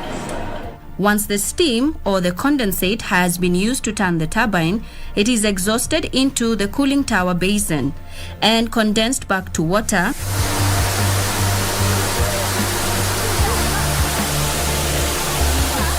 So this is the final stage of the process. After the steam has been converted to electricity, transported through the electricity power grids, and then the steam comes in through the condenser into this cooling tower at 105 degrees Celsius. It is cooled to 23 degrees Celsius. It is then re-injected into the reinjection tank where the process begins all over again. Nisi Manokoth for the process.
Bring it on. Niambie sasa.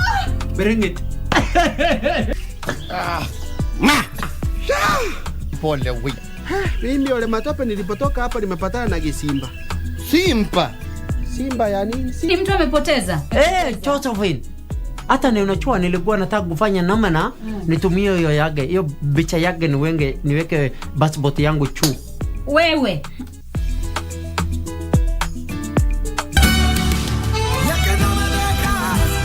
I can do something to keep your son from going to jail. Oh, really? I can also prevent the Malva Hotel from collapsing. I can help you with everything. I'll do it in exchange for all your family's shares in the hotel. Are you insane? Have you lost your mind? What are you hiding from me? I saw it, that you had a bottle of ammonia in your room. And all of those people were poisoned with that substance. The only person who will make any decisions about my baby is me. Please help me, I beg you. I've made a big mistake and I can't leave her alone. For my true love, Mal, I love you.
Despite the development of kitchenware, cookware using modern technology, the art of pottery is still gaining popularity. This week on The Process, we focus on the art of pottery.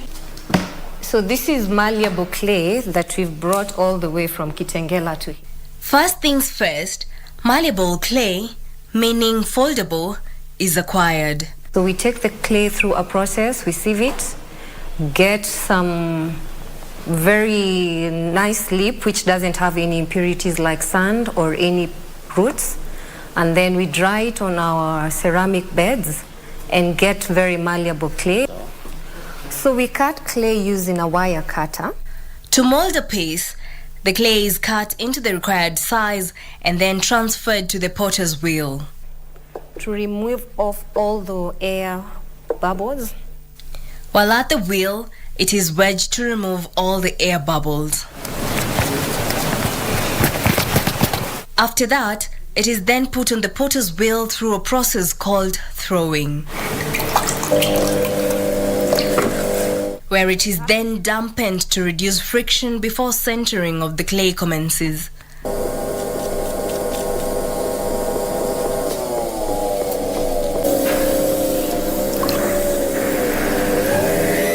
Centering of the clay requires the clay to be pulled up and down.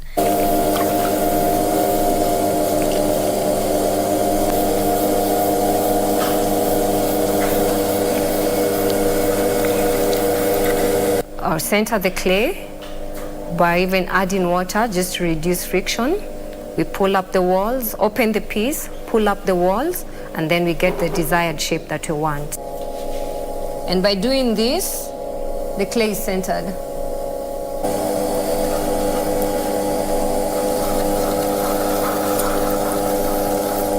Lines are then drawn on the clay to establish that the clay is centered and opened up by putting a hole at the center.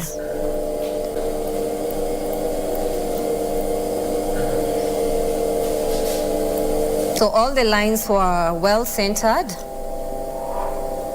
So right now I'm opening the piece. So I put pressure using one of my fingers. I do a hole at the center and then I pull out the clay. It is then removed from the potter's wheel using a clean wire cutter and allowed to dry. The bottom is not very heavy, so I'll just trim it. Trimming then takes place so as to acquire the desired shape and weight. Trim the pieces so that we can get the desired shape as well as the desired weight. We don't want very heavy pieces or a little bit of faulty pieces, either on the rims or even on the final piece. The pieces then undergo a drying process by letting them sit out. So we take the pieces through drying, and which is a very natural way of drying. So depending with the size of the piece, the smaller they are, they take a shorter time. The bigger they are, they take a longer time. So we leave them out, and at times we have to slow down the process of drying by covering them up with polythene. But that is for the very big pieces when you don't want them to develop cracks. So I'm going to arrange these pieces in our kiln. After letting them sit out, the pieces are traversed to the electric kiln where they're fired up. After placing the pieces in the electric kiln, the pieces undergo a process known as water smoking. I'll leave the kiln open just slightly at the top, and also the plugs will be open just to allow any moisture to come out, and that is called water smoking. After 12 hours, the fired up pieces are removed from the kiln. After the pieces are hardened by heat, they're now referred to as ceramic or bisque.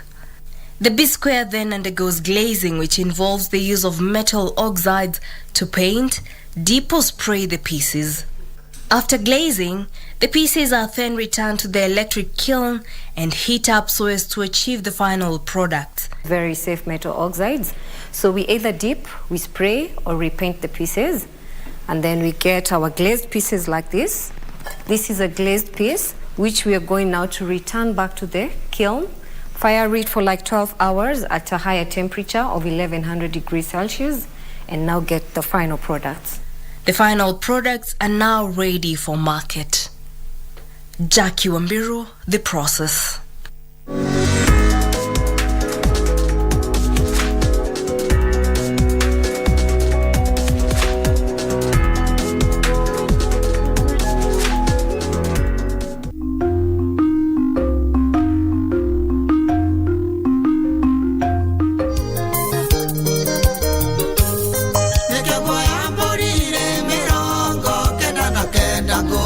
ndaserie nikiongo ya mbodire mirongo ndaserie ciari maturathime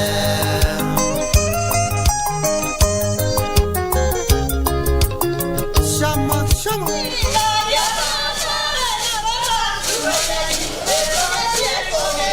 Gatanga, Murang'a County, a Gurario event is underway. Gurario is the final and most significant ceremony in all important dowry payment process among the Kikuyus.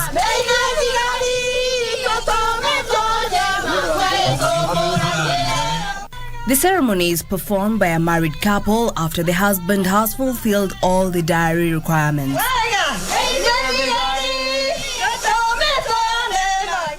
Na huwa inaambatana na sherehe nyingine ambayo tulikuwa hapa, mambo ya kurashia, kuleta mahari, ndio tunasema dowry.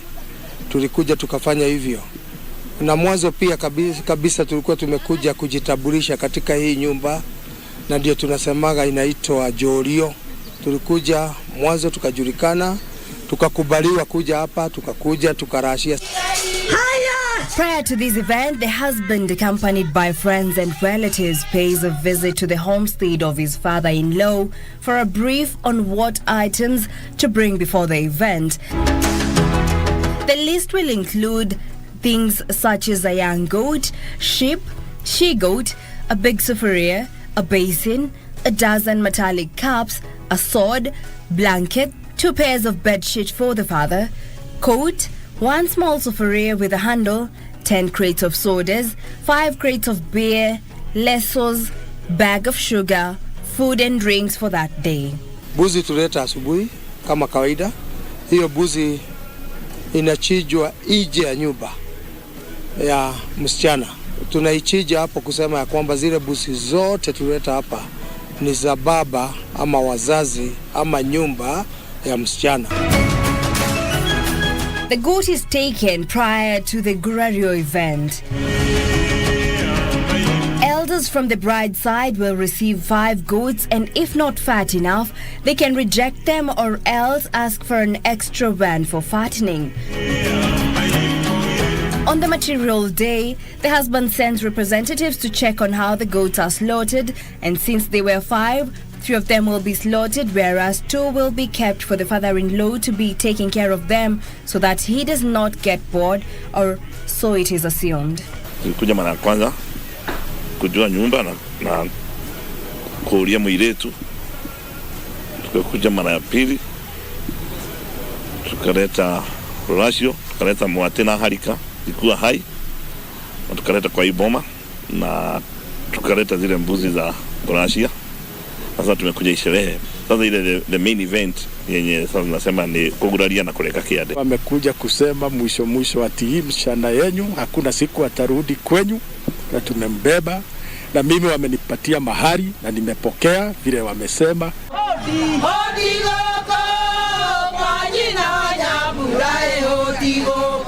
When the visitors from the groom's side arrive, they will find the gate to the in-laws' homestead locked, and they will start singing the traditional Kikuyu songs for the gate to be opened.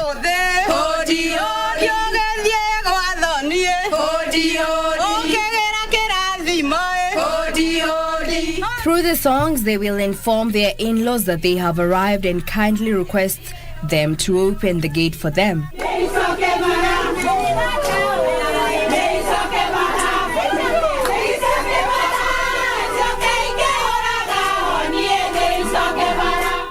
The women on the other side will respond by saying that they do not have the keys to the gate since their daughter disappeared with the keys when she was stolen by the husband on her way to buy milk at a nearby kiosk.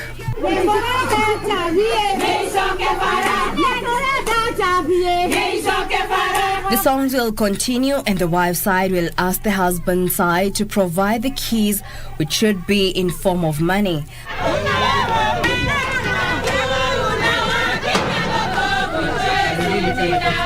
After giving the money, the gate is opened and the visitors are ushered in.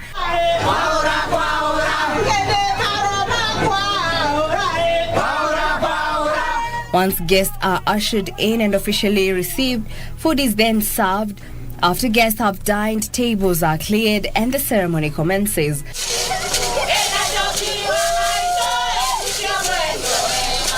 A group of women enter the house where they are veiled with lassos from head to toe.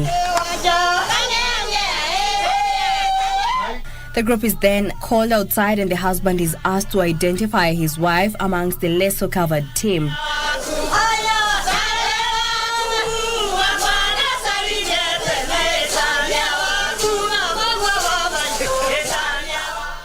When the husband picks the wife, the move is greeted with ululation.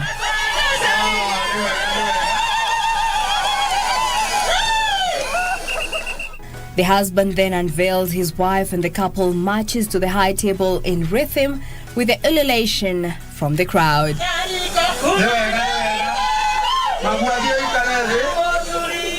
Adorned in the Kikuyu traditional regalia, the couple presents itself before the congregation. The shoulder or kiade to be cut is then put in a traditional basin and placed on the table for all to see. It is here where the husband is guided to cut the shoulder, assisted by the wife who will hold it. Maana yake ya hiyo ni kwamba bwana wakati anapata vitu, wakati anaenda kuwida, wakati anaenda kutafuta mali, akipata mali anabebaga na mgongo hivi, anabeba namna hii na hiyo kiande atakuwa akimtafutia vitu zake, na akipata anabeba kwa bega. Wamekula oath, wameahidiana, sisi hatutawachana. Joki amekuwa na bwana, naye bwana amepata bibi. Tena wale sasa watakuwa akisema huyu ni shemeji wangu, ule ni shemeji wangu. Later on, the husband will also be asked to give the wife a piece of meat from the ears from the slaughtered goat to eat. And while eating, she will ask her to eat them so that she will have ears to hear him whenever he calls.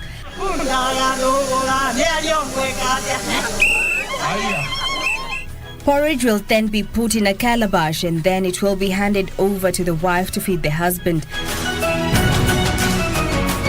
From there, other guests will take the porridge, while others take the traditional broom or a tina and celebrate with the couple.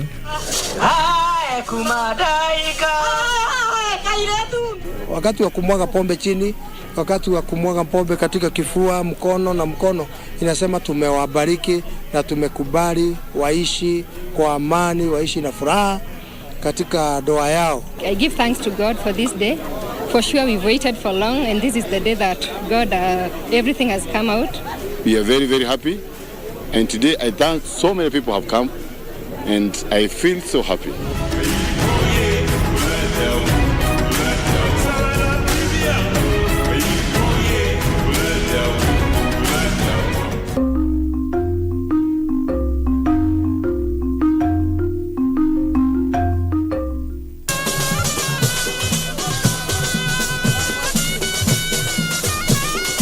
The beautiful Lamu Island.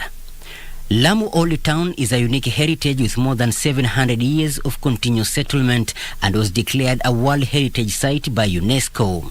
Over 40,000 foreign and domestic tourists were enthralled with though races, donkey races, display of handicrafts, fishing competition, among other electrifying activities and performances. The winners of the various performances on display along the iconic Indian Ocean front were feted with grand cash prizes, while winners in the races were given boat engines. The annual event was cancelled in 2020 and 2021 due to coronavirus restrictions, and this year, like earlier before, it showcased the rich culture and heritage of the Swahili people. Na hivi ni vitu tunatumilia especially kwa watalii. Lakini sasa imekuwa ni mtanganyiko, hata Waswahili pia wananunua hiki kitu. Na kisha tunawafundisha na watoto wetu, lao si tumeondoka basi na wale watoto wetu nao watapata kuendelea na huu utamaduni wetu. Na kuna vitu tofauti hapa, kuna mashua, kuna masiwa, kuna marufaa, kuna bao games, kuna macho, kuna zisanduku. Wazee wetu walikuwa wakishona kwa mikono hizi, lakini kisha baadaye kulikuja kampuni ya Korea na China na Japani wanashona kwa mashini. Sisi tulikataza mashini, tuliweza kunyoa kipawa cha kushona kwa mikono, utamaduni wa wazee wetu. Wakienda Red Sea wanamshika shark kilo 400, 500 konchego wa kushonesha mikono. The festival features Swahili poetry, traditional dances, henna paintings, dhow races, swimming competition and donkey races, as well as Swahili bridal ceremony, among other activities that are aimed at promoting the unique Swahili culture.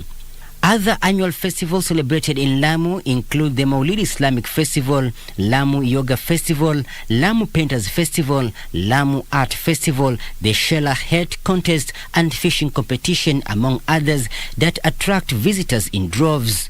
The theme of this year's colorful outdoor cultural extravaganza, organized by the county government of Lamu, was a melting pot of diversity and multiculturalism. Stakeholders described it a huge success.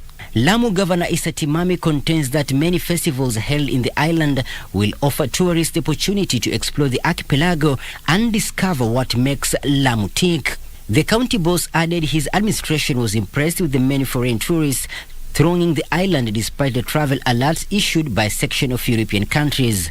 Tuna mikakati ya kurudisha tena kisiwa cha Lamu kama kisiwa cha sherehe. Kuna sherehe aina nyingi. Hii January tutakuwa na sherehe ya kofia kule Shela. Alafu tuna pia sherehe ya kuchora. Kwa hivyo lengo letu ni kuhakikisha kila miezi miwili kuna sherehe ambayo itakuwa ni kivutio kwa watalii na Wakenya wengine kuja Lamu. He says the celebrated Swahili culture heritage is a unique wealth of Lamu which must be preserved so that it can provide economic benefits to the island.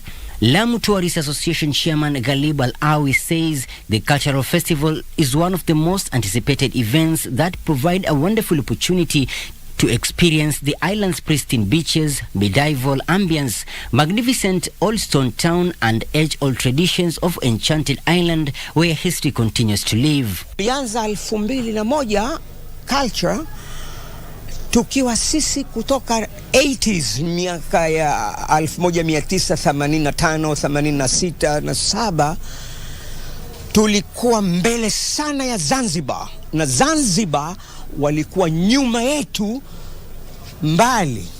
Nasikitika kwa kuwa leo Zanzibar imekuwa mbele yetu Lamu kwa kiwango kikubwa sana. So kwa hivyo Governor Timami na serikali yake ikishirikiana na serikali kuu kukuza utalii, na tunapata watalii wa hapa ndani nchini na wale wanaotoka bara la Ulaya, bara la Amerika, bara la Australia. The hotelier says the festival draws such huge crowds that it becomes nearly impossible to find accommodation in Lamu Old Town. The 20th annual Lamu Cultural Festivals gave visitors a chance to learn about the unique, distinct Swahili dialect of the island dwellers, which include Kiamu, Pate and Kisiyu. Kiamu is the common dialect used across the islands in the vast Lamu County. Kimtazamo wangu ni kwamba kupotea kwa lahaja ya Kiamu kwamba hakizungumzi sana, na wazungumza wengi sana ni wazee ambao ukiangalia katika historia watu ambao wameshikilia hii lahaja. Sasa watoto wanapoinukia hivi sasa, generation ya sasa wanaenda safiri, wanaenda sehemu mbalimbali kusoma. Sasa lahaja ambayo inazungumzwa maeneo mengine sasa wao ni upesi sana kushika. Kwa hivyo wameacha yani ile asili yao. Sasa wakifika maeneo mengine sasa inalizungumzwa yani lahaja ambayo ni broken, yani lahaja ya Kishengi. Sasa huwa ni upesi sana kushika lahaja nyingine. Nafikiri ndo kinazungumzwa na watu wengi kwa sababu ndo kisiwa ambacho kina idadi kubwa ya watu, na ni tofauti kabisa na ile standard Swahili ambayo tunaifahamu ambayo ni lahaja ya Kiunguja. Nafikiri baada ya miaka mingi watu kisha wamefanya fikra kwamba kuna lahaja nyingine ni duni, lakini sivyo. Ni kwamba wakati walipoanza kutaka kuchukua Kiswahili kama lugha ya kufanya biashara ama lugha ya kutumika katika mambo ya kiofisi rasmi kama lugha rasmi, ilikuwa inabidi wachukue lahaja moja ambao ingeweza kurahisisha kazi hiyo. I was so curious, so I collect my friends to arrive here to looking what is going on, because the cultures is so important for the whatever in the world. It's important. We are from Europe. We are so different from the culture from here, but this is still the future. It's not the past, because people want to see these things. This year's spectacle featured a whole lot of quality performances.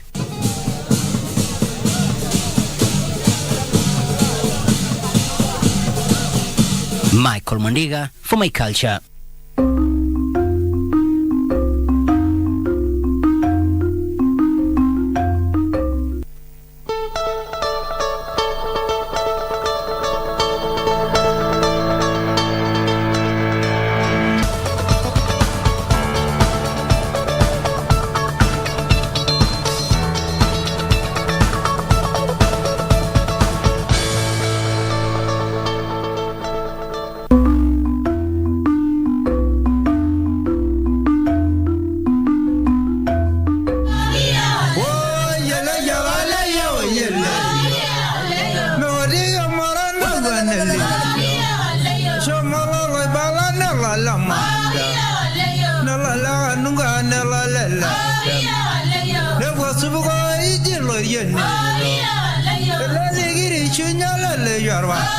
Bright and early, at the heart of Lolgorian, thousands of young Maasai Marans in Narok County take part in the Eunoto ceremony.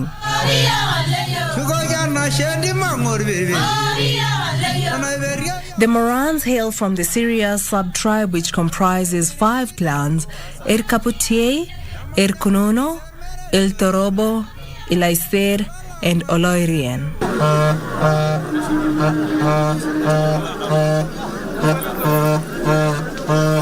The ceremony is performed by members of the age set 10 years after initiation to mark the important transition from Moranism to adulthood.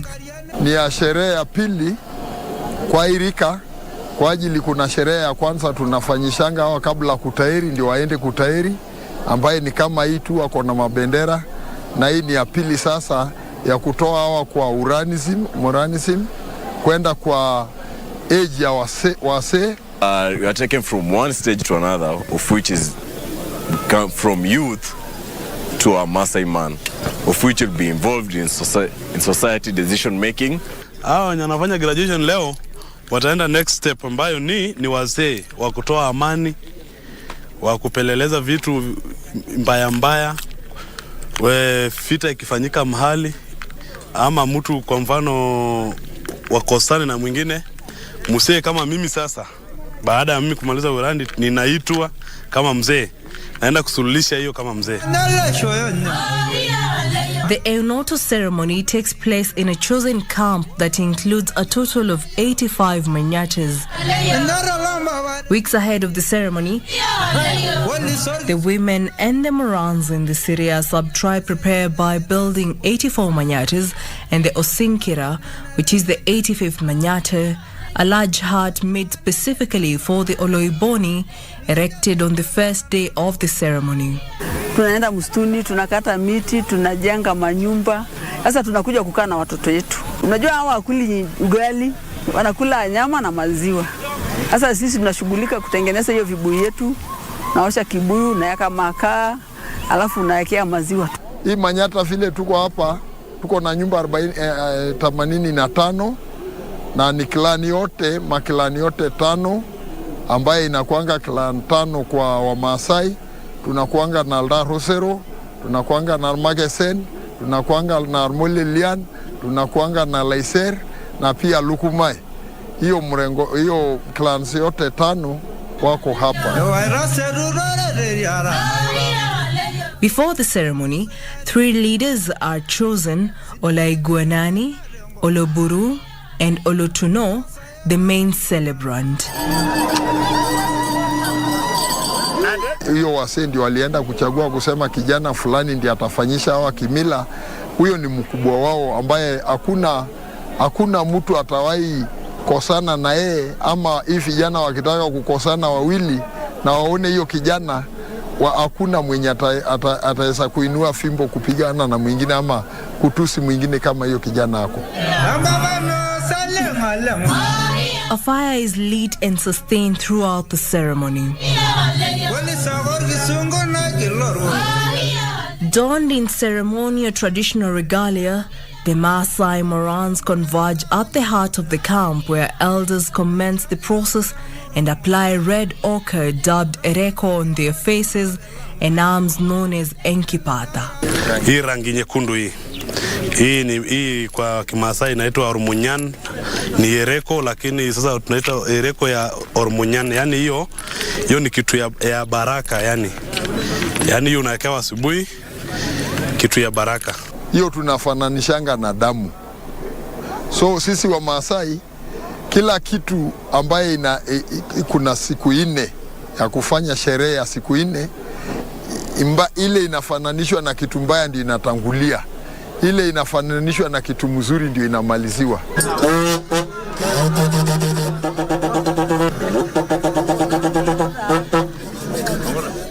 During the ceremony, warriors are prohibited to carry weapons such as rungus, spears, knives, among others.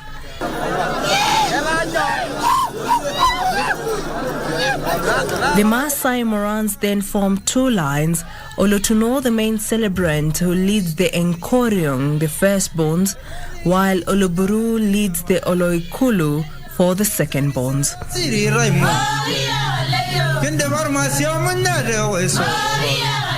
They march 4 times, blowing waterbuck horns, carrying the flags which represent their clans around the Osinkira.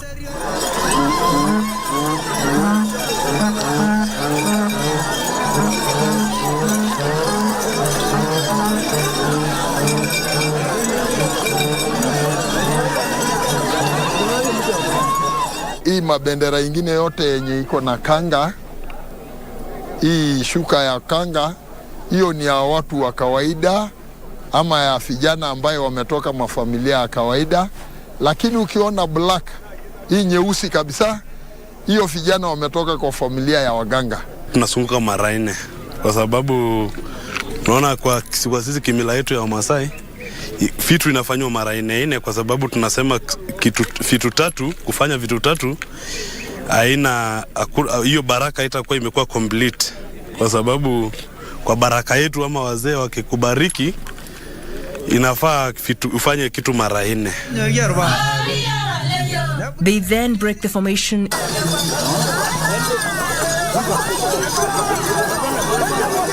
and run towards the Osinkira and tap it before returning their flags back to their manyatas.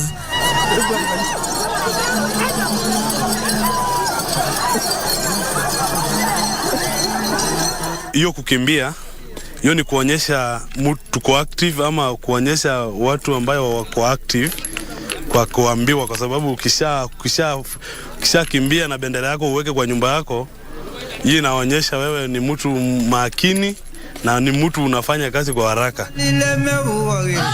After the procession is broken, cow slaughtering takes precedence, where a group holds an animal down as one man nicks its jugular. They then collect the blood in a pot below the incision, and it is here where some of the Morans drink freshly drained blood. Good.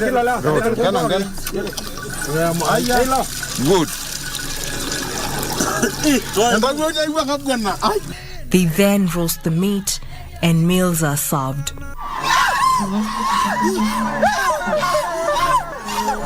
At 3 p.m., the Maasai Morans then march for the second time and break away for the evening.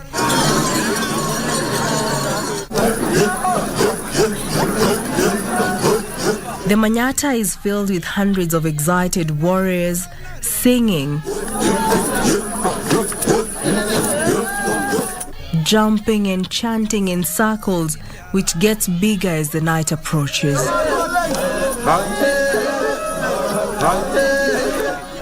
Occasionally, one or two Morans will throw a fit or enter into a trance, and singing is interrupted as a few other Morans hold him until he finally calms down.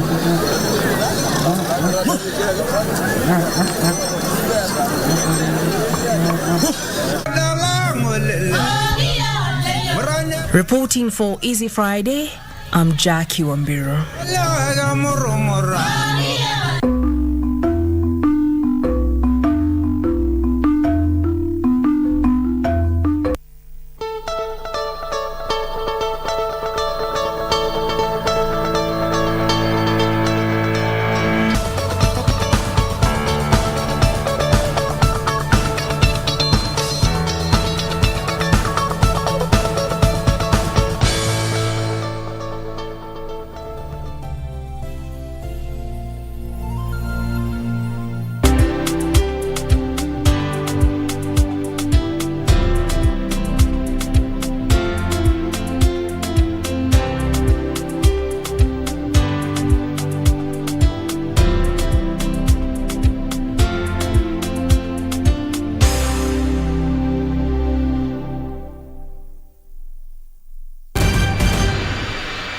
Intel kwamba mmoja wa vijana wa Burhan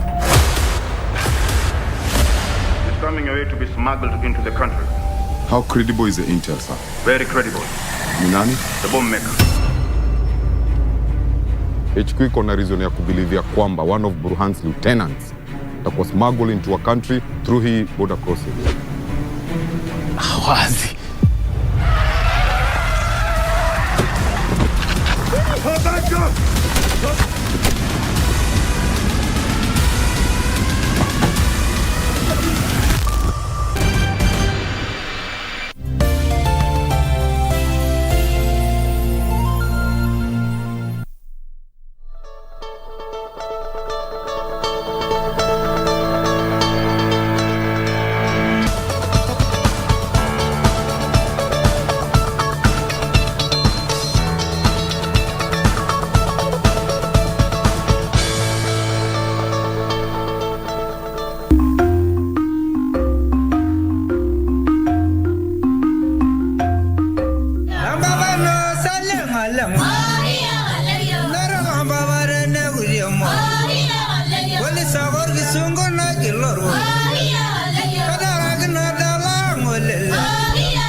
Dawn comes with an entourage of two formations of the Maasai Morans. The ceremony is marked with pomp and color as the Morans carry their flags as they march into the forest in search of white ochre dubbed Entoroto. Guided by elders, the Morans are shown to a barrow where they paint their foreheads with white ochre and draw patterns on their bodies. Ni nyeupe yenye tunamalizia kwa sababu tunachukuanga rangi nyekundu inafanana na damu, lakini nyeupe ya mwisho tunafananishanga na maziwa. After Entoroto, they march back to the camp. Once they arrive at the Manyata, each picks his flag and they then march in their designated formations 4 times. After these, they break for refreshments.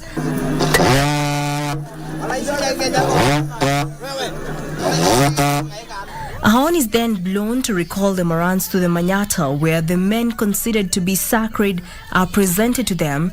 Later, the sacred man marched to the Osinkira.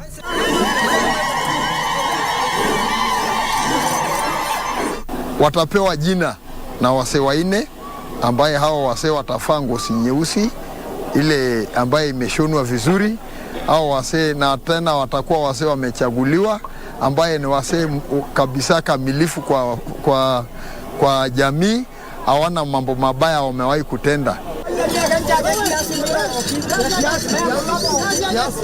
Later on, the Morans and elders converged to select the first 25 Morans, 5 from each clan who will undergo shaving at dusk, in addition to Olotuno, Oloburu, Olaiguanani, who is the chief of the age set, and one other, a cumulative number of 25 Morans. Rangi itunafananisha na maziwa nyeupe kwa siku mbili, ambaye hiyo ni rangi kuna mchanga ingine tunatoanga tu ambaye inakuanga nyeupe, ikiwekwa inakuwa kama chokaa ama rangi nyeupe, ndio kusudi watu wasimaliziwe sherehe yao na kitu nyekundu. Kwa hiyo rangi nyeupe vijana watanyolewa jioni, ambaye watakuwa 29 wenye watafanyisha wengine kimila ya ndume ya kupewa jina. After the selection, elders congregate and perform a few rituals to prepare the Morans for the final step. Hiyo ngozi yote itakatwa na kila kijana atapata kapi sehemu kidogo ya hiyo ndume. Pia hiyo ndume ndio itatolewa roho, ndio inapakwa vijana uso, ndio inaonyesha kwamba ni rika moja. Hiyo ni kama kiapo sasa ya kuonyesha hawa ni rika. It is the golden moment for the warriors. The mood is somber and tense as they await the vital part of the ceremony, shaving of their hair. To commence the ceremony, the age-set leaders approach their clan manyatas and sit on the cow hides as displayed and spread on the ground. Adorned in ceremonial Maasai traditional attire, the women prepare to start shaving the Morans by pouring milk on the wooden stool with a new razor blade on standby. After much anticipation, shaving starts as milk is poured on the head of the Moran and razor blades are used to cut off locks of hair.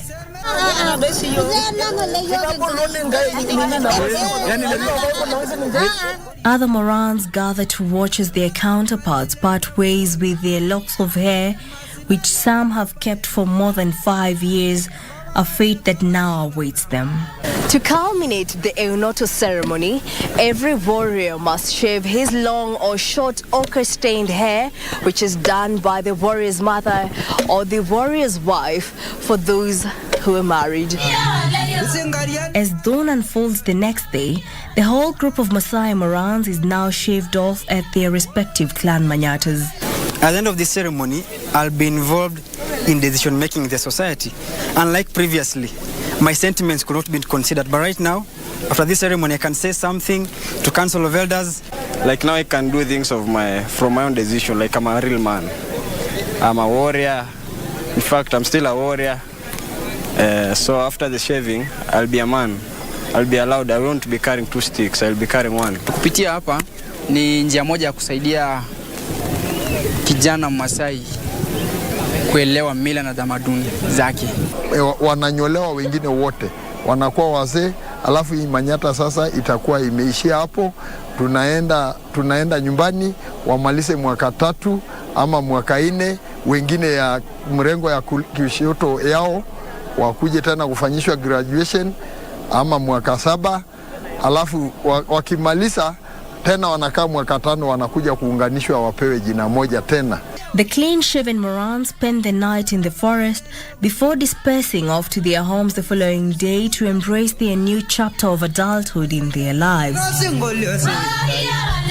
Ile watu wawili mwenye alikuwa anaongoza laini ama hiyo mrengo ya hii laini ya odd number ndiye anatakiwa afanyishwe kimila ingine ya kwenda kupewa masiwa nyumbani na wasee, ambaye ni kimila inafanyiwa na baada atanyolewa mara ya pili na atafalishwa hiyo ngozi nyeusi. Akishamaliza mwingine tena huyo wake ambaye yeye ndiye alikuwa partner yake, alikuwa anaongoza hivi namba, anafanyishwa hiyo kimila. Alafu wote wanarudi kwenda kufanya hiyo kimila ni kama ubatizo fulani ya kutoa kwa ile urani, kusafisha ile mambo yote ya Moranism, kuingia sasa kwa elderhood. The Eunoto traditional rite of passage to Inkiramad age set is now complete and they are now at liberty to marry.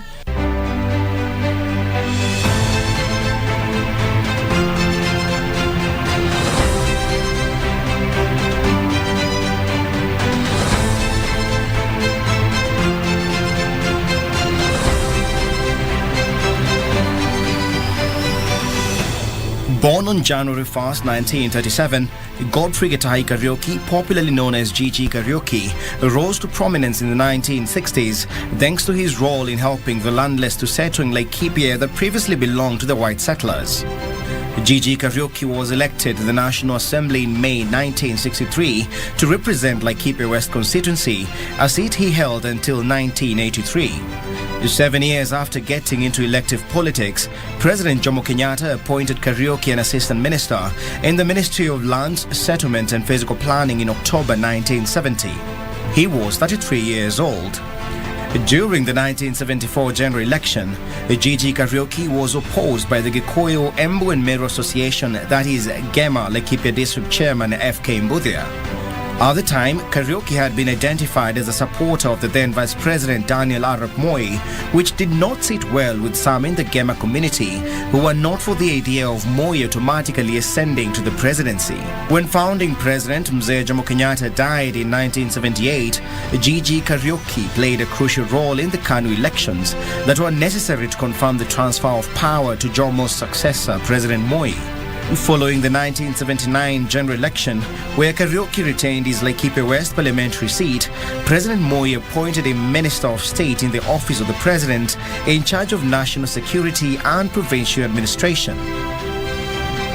Quote unquote, I soon realized that my authority was theoretical and far from reality, end of quote, Kariuki would later write, as soon as he found out that he ended up with a role that was overwhelming in scope and responsibility. On numerous occasions as Minister in charge of security, he was not privy to decisions touching on his docket, only learning about the same in the press. In May 1982, he was transferred to the Ministry of Land, Settlement and Physical Planning, a familiar environment for him as he had earlier on in his career worked in that docket as an assistant minister. In 1983, a commission of inquiry was formed to look into allegations that the then Attorney General Charles Njonjo planned to overthrow President Moi's government in August 1982. Those deemed associates of Njonjo or because of their tribal affiliations had to be expelled from the echelons of power. Gigi Kariuki matched the profile. He was eventually expelled from KANU on 14 September 1984. After being left out in the cold for close to 9 years, President Moi would have a change of heart in regards to his former friend, nominating Gigi Kariuki to Parliament in 1993, a capacity that he would serve in until 1997. The reignited friendship came bearing gifts for Kariuki, as he was appointed chairman of the Betting Control and Licensing Board from 1993 until the year 2000. Gigi Kariuki was re-elected MP for Laikipia West in 2002, after which he was elected Senator for Laikipia County in the 2013 general election. Senator Gigi Kariuki died in June 2017 at the age of 79.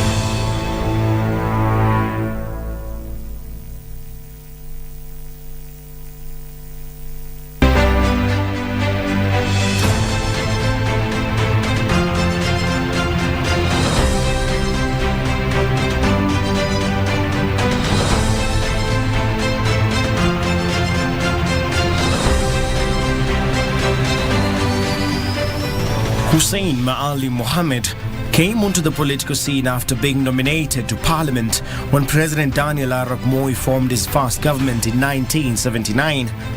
This was in line with President Moi's bid to promote the interests of small communities that had arguably been marginalized since the colonial era. Popularly referred to as Hussein Maendeleo owing to his popularity as a businessman in Garissa town, his fortunes and that of his family would change in August 1982 during the attempted coup. His older brother, Mahmoud Mohammed, then a senior military officer, was instrumental in suppressing the coup. Mahmoud would be rewarded by being appointed a deputy commander in the Kenya Army as commandant of the renamed 82 Air Force. This would be followed by yet another promotion 4 years later when he was named Chief of General Staff.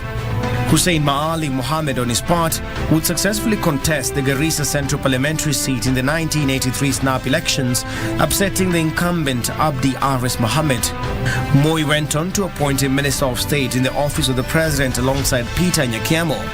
The appointment made Mohammed not only the first cabinet minister from the northeastern province, but also the first from the Muslim community in Kenya. It was the president's intent to try and solve the mistrust between the government and the Somali people living in Kenya, owing to their marginalization as well as other communities from the region. It was Mohammed's duty to smooth the process of repairing the broken trust between the government and the region, as well as headlining the fight against insecurity and banditry in northern Kenya. The role came with many enjoined issues, like the high number of Somali refugees streaming into Kenya and ivory smuggling ring operating between Somalia and Kenya.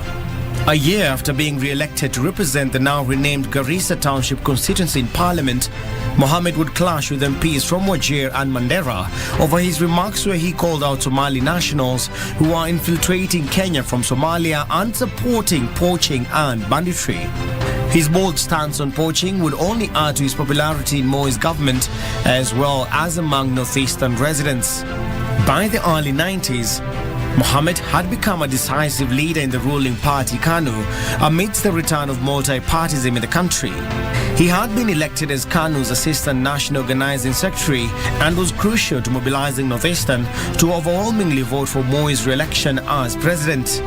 Mohammed would also win the Garissa Township parliamentary seat for that consecutive time, despite prior criticism of Moi's government. In early 1993, Mohammed found himself colliding with the Provincial Commissioner of Northeastern Province Amos Bore, who he accused of failing to fight insecurity in the region.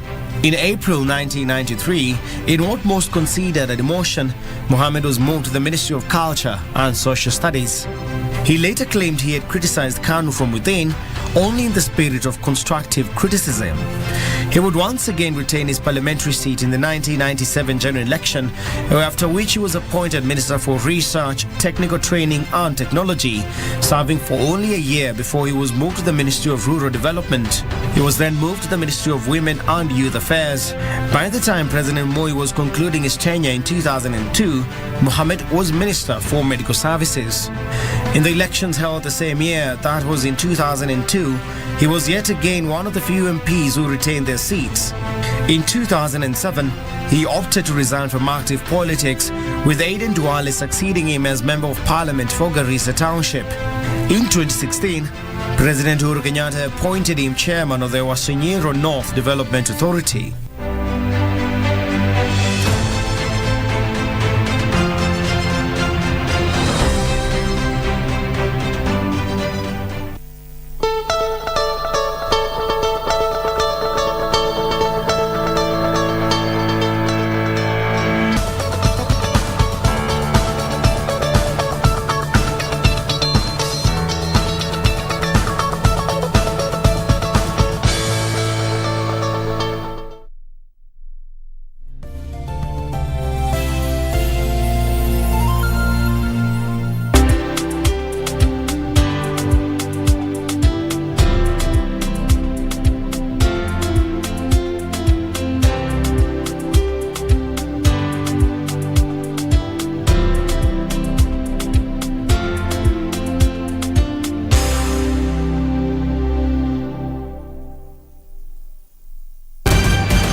Intel kwamba mmoja wa vijana wa Burhan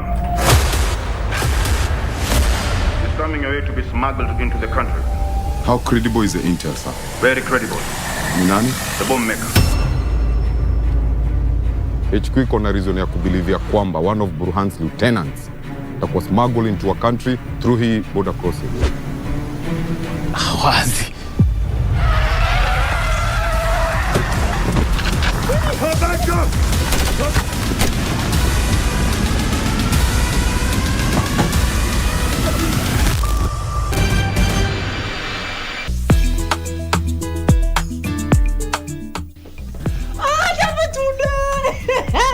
Berengit on, niambie sasa. Berengit. Pole wewe. Mimi ole matope nilipotoka hapa nimepatana na kisimba. Simba. Simba ya nini? Ni mtu amepoteza. Josephine. Hata ni unachua nilikuwa nataka kufanya namna nitumie hiyo yake. Hiyo bicha yake niweke passport yangu chu. Wewe.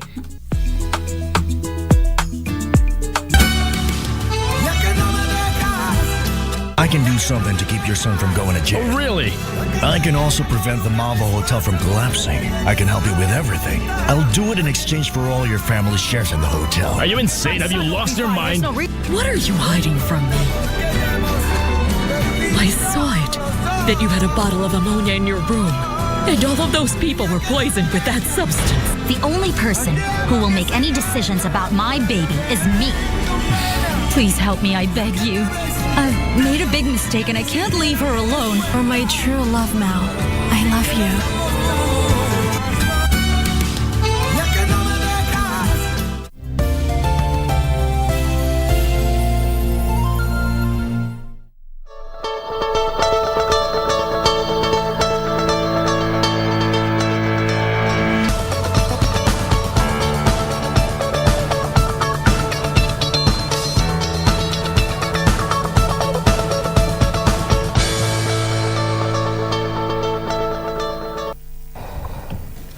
Exactly a minute to the top of the hour, we train our focus to matters of budgeting and debt management. It is the festive season and oftentimes there's a tendency to just spend perhaps more than enough or underspend. So this is what you're set to converse in like the next 40 or 45 minutes with my guests. They'll be helping us understand how to budget, how to plan, and also how to manage debts, particularly just during this season. I'm joined by Mercy Chege to my far left. That is Mercy Chege Mwangi, who's a programs coordinator at Excellence Molders International, and right next to her at the center is Peter Mbui Gitau, the founder and CEO Excellence Molders International. Not new to the program. Yes, we want to discuss something different today. Yes. You know, I just read somewhere that said it takes minimal effort to create and maintain a budget. First of all, how true is this? And to what extent? Let me start with you, Peter, on this one. Okay, that is actually true. It is. In the sense that there are two components to a budget. There's a component of actually doing a budget, and there's a component of implementing the budget. And we say in planning that 1 minute of planning, in essence, saves you 10 minutes of implementation. So, and the same is actually true in our finances. So if you take your time to actually plan your finances very well, it will save you a lot in how you will actually now go out and implement the various objectives that you have around your money. So of course it's true, it's easy to budget, but it requires a lot of things, and I like to say the key thing that is required for a budget is actually discipline. Is it easy to budget? Is it an easy thing? Because you realize anytime you even mention the topic budgeting or you think about budgeting, already someone cringes. Why this happens is because many people do not want to live within a limit, and that's why now it would say it actually becomes difficult.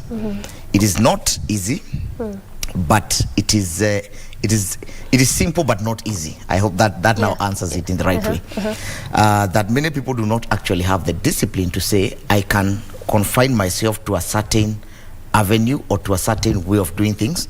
And therefore, when you tell me to budget, I'm thinking you are constraining me to a certain space. So if you are telling me about my rent, you are constraining me to a certain space.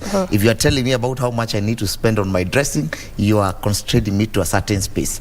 If you are telling me about how much to spend on entertainment, also in this Nairobi of ours, you are constraining me to a certain space, which I do not want. So that's why it is easy.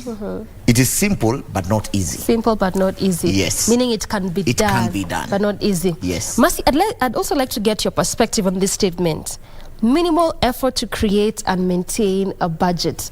And I'm sticking on this word, that minimal effort, because even me in my head I'm thinking it's not a minimal effort to just create and most of all maintain a budget. Wow, I like the way you said minimal effort. True it is, because budgeting is a simple way of saying planning. You're just doing a plan. That is simple. You just sit here and plan, and that can be done in the shortest time possible. Now, maintaining and implementing, now that is a whole That's new, where the work is. Yes, that is where the work is. And these one now, let me dive into the person themselves. What informed them that they need to plan, they need to budget? Because now this one is, where are you coming from? Because now that is where the implementation and maintaining comes in. Because if it is an intention, then you'll follow through. But if it's just it's a plan and a budget, then how will you do this? And this one now informs, what informs how you do it is, what are the intentions? What are the disciplines you're putting around it? I will not call it easy, that one, because we all coming from somewhere. Yes.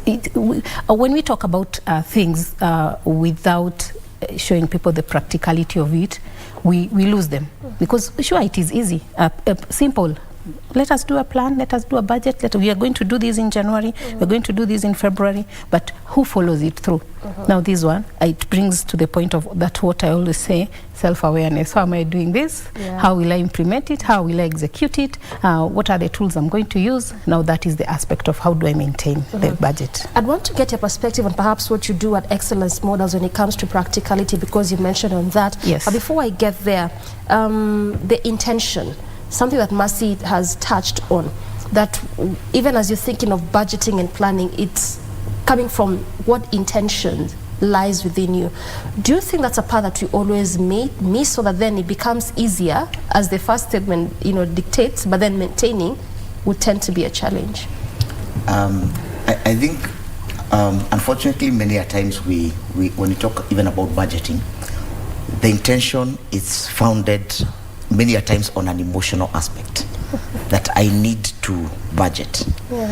I feel I need to budget. Why? Because I had an experience that really threw my finances off balance. Say for example, and even for example this period of the World Cup that has been, say somebody thought about, now there's the hype around football.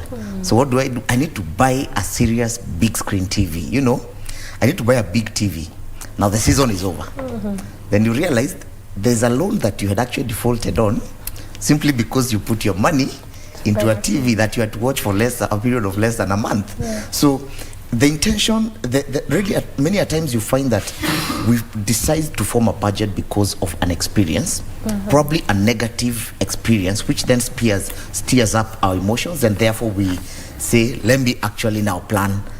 Moving forward, I will not repeat this. I would like to think about it like from a point of somebody who goes and probably indulges in alcohol, drinks themselves out, and the following morning when they are having a crazy hangover, the one word they will always say, from today I will never touch alcohol again. From today I am now going to work on my religious, my spirituality.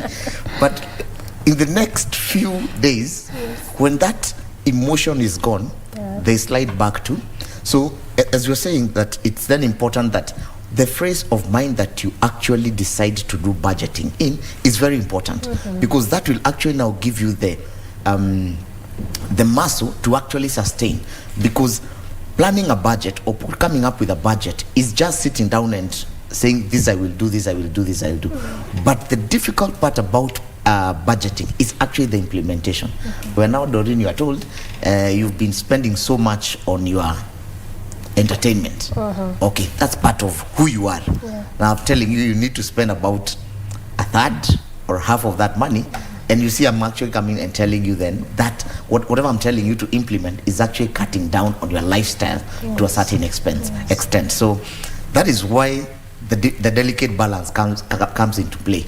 That this, I decided that I'm going to do budgeting from an emotional point, but now when it comes to the real implementation, it is reality. It is not how I'm feeling at this point in time. It is what I need to do for me to actually be able to be a better manager around my finances, and for me to be able to achieve the most out of my finances. I hear you. You did touch on a negative experience also being intertwined with emotions as to why people would draw or make a budget. But then have you considered that sometimes could be out of a positive experience, perhaps also that I tried to make a mini budget on something and it sort of worked? So yes, it can also be from a positive aspect. I'll actually, if you allow me, I'll use an example. Yeah. One of our clients the other day got a really nice job. Was working a job where they were earning about 250,000, and they got a job where they're now earning about $500,000. So he called me and he told me, Peter would want us to have a sitting to actually discuss the planning around this money. And this was actually a month before he actually landed this job. And we sat down and he drew me his plan and how he was actually intending to use the new amount of money that is actually coming in. So and in his budget was, I need to up my lifestyle, I need to move to a better house, I need to do all this. But after we sat down for almost 2 hours discussing budgeting for the new income, we came up with a few things that we will actually stick with until a period of 2 years are over. And believe you me, in about 3 months down the line, this client actually called me and told me, Peter, I have actually managed to live my life at the level of my previous income, because he had actually been able to put aside 750,000. Yes, regardless of an increase. But what would that in many people trigger? It would trigger what we call the lifestyle creep. Yeah. So I go into spend mode. Yeah. You know, I now buy Change a bigger car. stay. Yes, and that was what in his budget. He had actually drawn those things. He was paying a rent of about 27,000. Now I want to go to a house where he's paying about 45,000. He's driving a nice, good, simple car. Told me, Peter, now I need a car that is a 4-wheeler. I need something that I can, knowing the street language, I can test at the streets, you know. But after the conversation, you see 3 months down the line, he's telling me, Peter, I can't believe that 750,000 within 3 months is money that I've been able to put aside. That means I have not actually changed my lifestyle from what it was, simply because I have gotten an increment in my income. An increment in income. Yeah. And perhaps that's one of also the mistakes that majority would actually make. Oh yes. Oh, yeah. Me included. I have made those ones. You want to change your lifestyle regardless. Yes. All right, so Mercy, I mean, when you look at those practicalities, I mean, I had wanted you to touch on it, but I've also, had Peter just really touch on that. But then also one would assume and think that anytime we speak of budgeting, we're thinking of the high income earners. The example that Peter has given there from on 50 to 500,000. So we'd oftentimes think that this is just for those that are actually earning 100 and above, 500, but budgeting cuts across. Yes. Okay. Budgeting cuts across. There is no a lot of money and little money, especially when it comes to budgeting. Because what is budgeting is taking what you have or your income and how you spend it. So it doesn't matter if it's a lot of money or little money. It's staying within that budget. So when you talk about now budgeting in this aspect is what are you earning right now? What is happening in your life right now? What is the thing? Like, we just take a simple, let's make it so simple. I have 200 bob. Yeah. So I need to spend this money. So you write down your plan. So this is what I'm doing with this money, and this is what it's going to do at this certain time. Then now, why is budgeting important at this point? It's because you probably think you have little money. But why do you think you have little money? Is because you don't even have a budget of what am I going to spend, what am I going to buy first. So it helps you, first of all, look at... So how do you start? What are the basics? The basics is, this is what I earn. It is here. This is the plan. What do I need? And don't limit yourself. Write all your plans. It doesn't matter how big they are, just write them. Then tell yourself, this is the money I have. So how does it help? How is it practical? What are my priorities? What do I spend? That's where you start from. Yes, that what is where. Is your priority? Yes. And also, another place where you would a better place to start now, like the case of Peter's client, is he does not have money issues. It's how do I spend the money?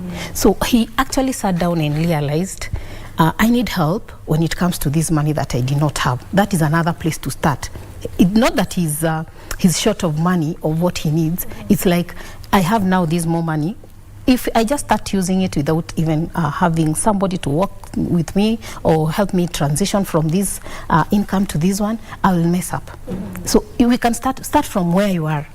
where you are pretty like talking about the financial life cycle, which also it's your own life cycle without the finances. Where am I right now, and what do I need right now? What is so important right now? So when you put it all down, then you'll be able to strike those things that you need to start with, and you live within what you have. Now that is what we call a budget. I hear you. Yes. Do you feel like we always miss that aspect, or that part of having a financial guide, yes, regardless of the amount that one is earning? So that now we don't even know how to go about planning, what to allocate to what. And yes, I could see Peter smiling on that one. Yes, yes. Do you really miss, those guides, so that we really don't know even what to do with the money that one is getting, regardless of the amount? All the time. There is a very simple way of, first of all, even without budgeting, track your spending. Every day, anything you buy. Peter says less than 100. Me, I'll tell you even that PK of 5 bob. Just you write it down. Because it may just be a PK of 5 shillings, but you take 10. So that is equals to how much? That's a whole 50 shillings. Yes. So are we getting the small bits? Yeah. So start by even just tracking, and then now you realize, okay, those bits you're saying we miss them so much, and those little monies are the most important money. So when you budget, you will not have that time of even buying that PK of 5 shillings. If you budget, you have a plan, and you also have a list, as in a budget. The practicality of it is you start here and you end up here. So if you're going to a supermarket, you will have a list of things to buy, the ones you had budgeted for. So you go ticking your list, and that way you'll not take your 10 PKs and 50 bob has been rescued. Also, we don't sometimes see the need of having a list. Yes. It's part. Yes. So the practicality part now, that is what we're saying. That is where now it is very important. And when you start putting those small monies, giving the small money names, and knowing that it is not just a PK of 5 shillings, it is 5 shillings, then it starts making sense. Yeah. Yes. How do you go about prioritizing? Yes, I know Esther has touched on, if you can make a list, you can look at really what's more important, but to the nitty-gritty. So let's take a case scenario of, you've said that when it comes to budgeting, that it's not negated to a certain sect. It actually does cut across. So let's take a case scenario of 10,000. How do you budget for this money? What goes to what, and why? Okay. The first thing is actually to realize the resources that are available. How much do I have? I have 10,000 shillings. Then we have tools now in this world that, of course, enable us to prioritize our spending.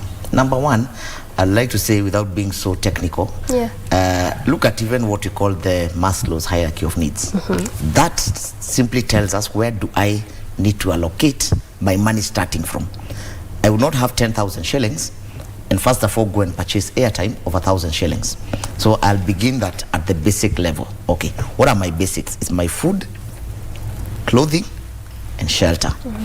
Okay, so I will allocate my money to this various basic needs.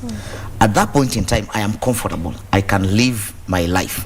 So I'll go to the other now, priority spendings. I'm a parent. I have children. Therefore, I need to factor in education.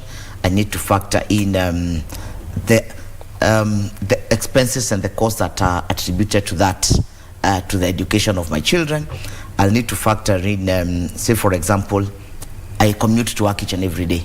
How much do I spend? I spend 100 shillings going to work and 100 shillings going back home in the evening.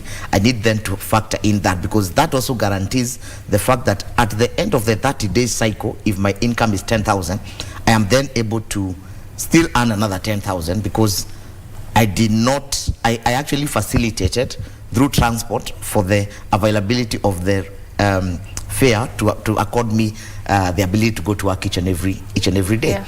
I'll then need to look at, I like saying in our budgeting as Kenyans and as Africans, and specifically Kenyans, we are in a contemporary African society where you also have an aspect of what I like to call in our financial planning CDF. You have your folks who you have to send something small here and there. You have somebody that is looking up to you. You have an allocation, say for social welfare for yourself. You know, these are things that we actually say you prioritize on. And then at the end of your budgeting, you must be able to put an end to your spending and say, this is where I actually finish with my money. So that ensures that you live within that cycle of that income comfortably. And this is actually important, because then it avoids you going overboard, spending money that you do not have, which then creeps into debt, which then means the money that I earn next month is money that I'm going to use to first of all pay debt before I start living, and my expenses have actually not changed from probably 10,000 that they were, or my income has not changed from 10,000. Actually, something interesting that I got from one of our partners in the coast, one of our trainers in the coast, is that money is the resource at hand. Now, everything you see around you is actually competing for the attention of that money. So budgeting is actually giving a name to each and everything that you need to spend on. Otherwise, if you have a child who has no name, they will respond to anybody that calls them. And the same thing with our money. So what if you're not called Doreen and you're on the street and I call you Wewe, you respond. True? If I meet somebody else there, I meet Mercy on the street, I call her Wewe, she will respond. But what if I call you Doreen, Mercy will not respond, because I have been very deliberate about the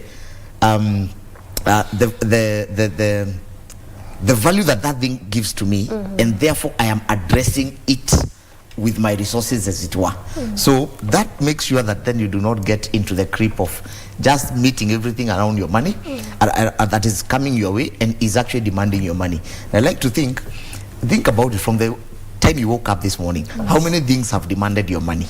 Even like you're on your phone just trying to budget yourself. Yes, and trying to allocate money to different areas. And everything is calling you to spend. Yes. If you go into your social media today, I'm a priority now. Yes. So if you don't prioritize yourself, what happens?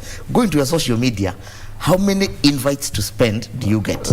You will get some online shop is advertising something, and it's really fashionable and it's really trendy. And so it's within the season of Christmas, where you need to buy everything that looks nice. Yes. Look about it.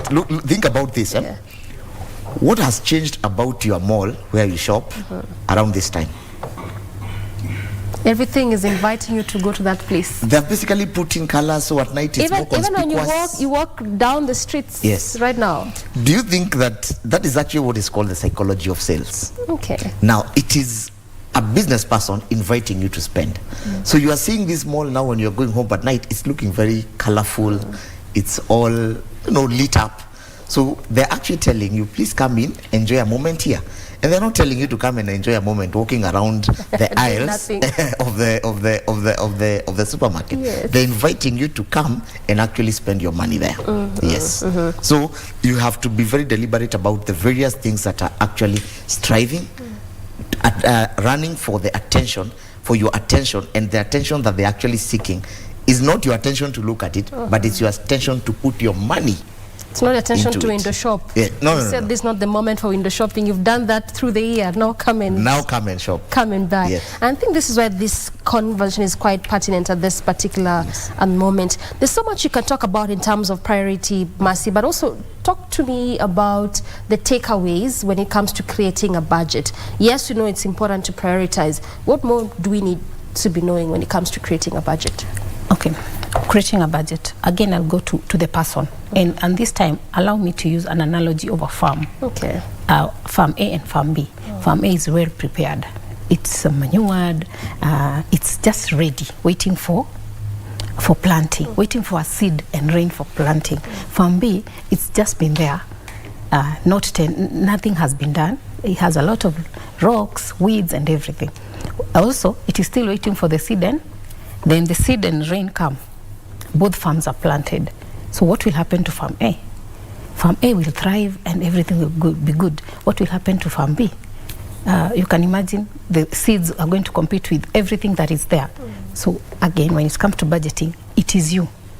Sit down, analyze yourself. Why am I doing this budgeting? So that you can be able to implement it. Otherwise, if you just come and just do it as usual, it will be another thing we just keep on doing. So you ask if what is important. Yeah. Sit down, know what you want, list down, as Peter has said, write everything that is needed at this time, and even those things that that is the planning now, the preparing of the land, even those things that you'd want in the future, just put them there. And then I would have the second list of the priorities. These are how it's supposed to be done, and this and this. So as we are continuing talking about the budgeting, you are the most important thing here. You are the most important person in doing this. Are you ready? Are you ready to implement it? Because we are already in doing things, especially, see, the year is ending. We are all trying to find a place of now setting goals and doing all that. But are you really ready? Yeah, so yeah, we're talking about Christmas, as Peter is saying, they are inviting and everything. Yeah. Did you even budget for Christmas? And what people do a lot, they really do budget for Christmas, and they know that they have this money for budget for Christmas. So let's say it's 10,000, but they did not look at other things that were important in it, so they left it out. So again, the farm that is ready, did you look at other things that are around it? Or now, are you also the farm B? You're just waiting for Christmas, it has come, so everything is looking so good, everything is looking so inviting. Even before you do what you're supposed to do, you've already done the things that you're not supposed to do. So all I will say again, it's you, the person. You're the most important part of this whole cycle.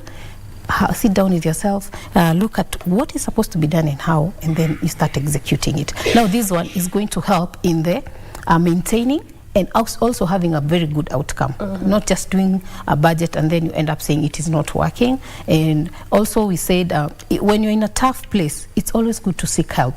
Seek for professional help. We might think a budget is a very simple thing to do. Yeah. But are you able to even, probably you're coming from a place of debt, are you even able to even write it down, because you don't even have anything to budget for? You don't have the income to budget for. What are you budgeting for? Yeah, so it is a process. Yeah, and we'll delve deeper into the maintaining aspect of it, because I mean, what we can agree in unison is that it could be easier to just sit, plan, create, but then how do you ensure that this not becomes a culture, a norm for you? But also talk to us about the aspect of upbringing and family, you know, from where you've grown. Does this inform or influence how one budgets? Or is it something you just read online or through such a conversation you're watching and you realize, wait a minute, I can actually be learning how to budget? How does it go? Yeah, I really like that topic, because we are all a product of our environment. Okay. So if you grew up in an environment that, as we just walk into a mall and do things and go home, that is what informs what you do today. I usually say that a child is a sponge. Have you ever put a sponge in water? It slowly absorbs everything that is around them. Sucks it in. Sucks it in. And that is what our children also do. Or even you, that is what you did when you were young. Everything that was done by your parents, not only your parents, because I usually say in parenting there is no gap. Today I was with my parent, so tomorrow I went to my aunt, and then the other day I went to all those things. They are actually going to inform how you do things in future. So, and Peter talked about emotional doing things. It also happens from even what happened in the past. So let's take an example of, you grew up in this family where they would not buy anything outside the list. So this is the person you'll find in the supermarket. They will always have a list, and you'll wonder, you'll think they are so well organized, but probably they're even suffering because they don't know any other way of doing things, and they will just be there ticking all the boxes, and you will be like, okay, what is happening? Again, another person who, they just used to wake up, today we are doing 1, 2, 3, that is what they do. Wake up, 1, 2, 3. No plan, no nothing, just do things. And you see, now that is not their mistake. That's why I said it could be easy for some people to do the budgeting. It could be so hard for some people to do it. This is from where am I coming from? And also now looking at the psychological effects of like ACEs, adverse childhood experiences. How are you cultured about money? some of us were told, wachana na pesa ni mbaya.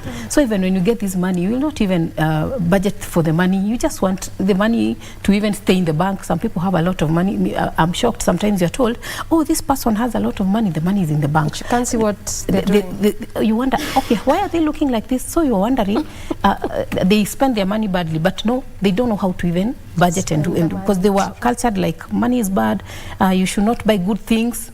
Good things are not for us. Yes, such things, they inform our childhood. Yeah, I hear you. Yes. You've just talked about how some people would, get to the supermarket, they have a strict list and you can't go outside that list. Yes. And how upbringing plays a big role. And it just reminded me that also, also growing up, we are those kids whereby your parents will tell you, nguo ya kesho ipange. Saki kono kipanga uniform asubuhi, and that has grown with me, so that tomorrow as I'm going to, during the tomorrow I'll be coming to work tonight, I'll make sure the dress for tomorrow is somewhere seated, the shoes are somewhere seated, so that in the morning you're not after showering and then you're deciding, okay, is it green, is it yellow? Because it grows with you. Yes, how you are cultured on things and how you run things really just grows with you. Yes. But also I don't want to move and make progress on this particular conversation. I'll talk about debt management. Where do you start from, for instance? So now we're talking about how important it is to budget. And of course, not just during this Christmas, but momentarily as you progress as an individual. But bear in mind, you're living in a time where you won't miss someone here and there having a debt, whether it's a small debt, somewhere there in the middle, or a big debt. We are getting loans to build, to buy houses and buy cars. So this being the background, at what point do you tie this to, Peter? Okay. Number one, when we are having a conversation about that, I always like to start with a disclaimer. Okay. That the availability of credit is not a right to consume credit. The availability of credit is not a highway or an expressway for you to actually consume credit. In simple terms, the hustler fund is here, but you're not being told to just go borrowing all through and through. I have listened to people who took up that loan. The first tier. Yes, and it was interesting. I had somebody saying that they took up that loan and had not ridden in a digital taxi, and they actually took that moment to ride in a digital taxi. After that, they ate lunch, nice lunch in town, and they went home. And then the other day, I was in a public space, and I overhear some guys saying that these guys have already started asking me to pay back. And they have not finished in the loan. And they don't even know what they did with it. They can't account for the money they took. They can't account for it. Yeah. So debt is good, but good debt is good debt. I think you need to repeat that statement. Good debt is good. Yes, but it is only good debt that is good debt. Okay. So to speak. Yeah. There is bad debt, and bad debt is bad debt. There are things that you look today, Doreen, and say, okay, I consumed credit at this point because it was available, but really, was it important for me to consume that debt at that point in time? So we say the consumption of debt must be informed by the fact that this debt is actually coming to meet a very specific need that, number one, is actually not a lifestyle, is not meant to meet your lifestyle or to finance your lifestyle. Lifestyle meaning to pay your rent, to pay your, you said that at the end of the year you will want to take yourself out for a holiday somewhere because you've worked so hard in the year, that you now want to upgrade your car simply because the car that you've been driving is not as good as your peers are driving. Yeah. So you want to take up this conversation now and say, by the time I'm consuming debt, it is actually debt that is going to grow me financially. That's the very first point of debt, that debt must be consumed for growth, for development, for investment, and for things that will actually move you forward, and not to finance your lifestyle, which unfortunately is what very many people do today, that they actually consume debt with the reason to actually meet in or settle a bill that is presently pressing. So that becomes a big impediment now to financial growth, because somebody will not learn that even when I consume debt is actually to be repaid by the money that I earn, by my income, which will then be needed to be spent in my day-to-day living, will be needed to meet my expenses, as it were, will be needed for my investments, will be needed for my savings. Therefore, if it is consumed wrongly, it will then come in later to eat into my investments or into my ability to actually budget and to do those things that I would want my money to do for me. So that's the most important thing. That why, before you take up any debt, ask yourself, what is this debt for? Is it a good debt or is it a bad debt? And in this digital space, the invite to consume debt is eminent. It's with us each and every day. I think social media has made it so easy to actually consume debt, because if you run through probably your Facebook page, you will actually, as you're scrolling up and down your Facebook, you will actually realize that you will find 3 or 4 lenders offering you and credit, and they're telling you can qualify. They even try to send you messages. Some will just pop up messages. Yes. So, and you think, okay, this money is available, let me consume. Yeah. But the moment I consume, say, debt today of 100,000, say my payday is 25th of the month, the day 25th comes, if I probably even borrowed that money from a Shylock, I need to pay back that money from my 100,000, and if I had borrowed 50,000, then that means for that month I actually earn half of that money. Yeah, because you have to repay that. That means I've already created a deficit. So for the next 1 month, which is probably my employment or month cycle in terms of my income, I have already a deficit of 50,000. So surviving into that period then becomes a problem. Then I easily now creep into debt. I will live on debt. It becomes a cycle. It becomes a cycle. It becomes a cycle. But for those who argue, Mercy, yes, I understand. Don't take debt to finance your lifestyle. Kupigia mwili pole. You know, it's the end of the year. I've been working hard, just the way Peter has rightly put it. But those who argue, I mean, I'll take that debt, I'll pay it, take it paid. So what's the problem with that? At the end of the day, I'm paying for it. Well, that's true. People, at most of the time, we feel like we're in control when things are just flowing. But I said I'm very passionate about life transitions. And some of these transitions are planned, some are not planned. So sometimes you don't even know what you're transitioning from. Even you will never know when you need to transition from these debts. Because if you can afford... Because that has become like a norm for you? Yes, it has become as a norm for you. And Peter said as if you take debt and you're able to pay, it's a good debt because it is helping you. But let me talk about the financial, the personal, the things you're saying, pigia mwili pole. So you've taken the debt. Have you considered where the money to pay will come from?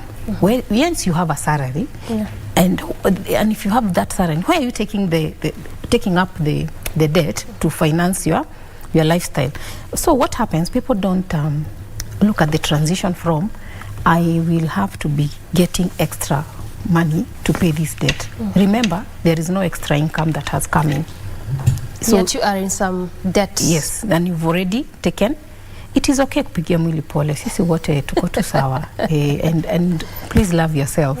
But now, what you're going to be doing, you're putting yourself in trouble in a very short time to come, because probably you earned 200,000. And you've taken a debt that will take a whole 20,000 from your salary.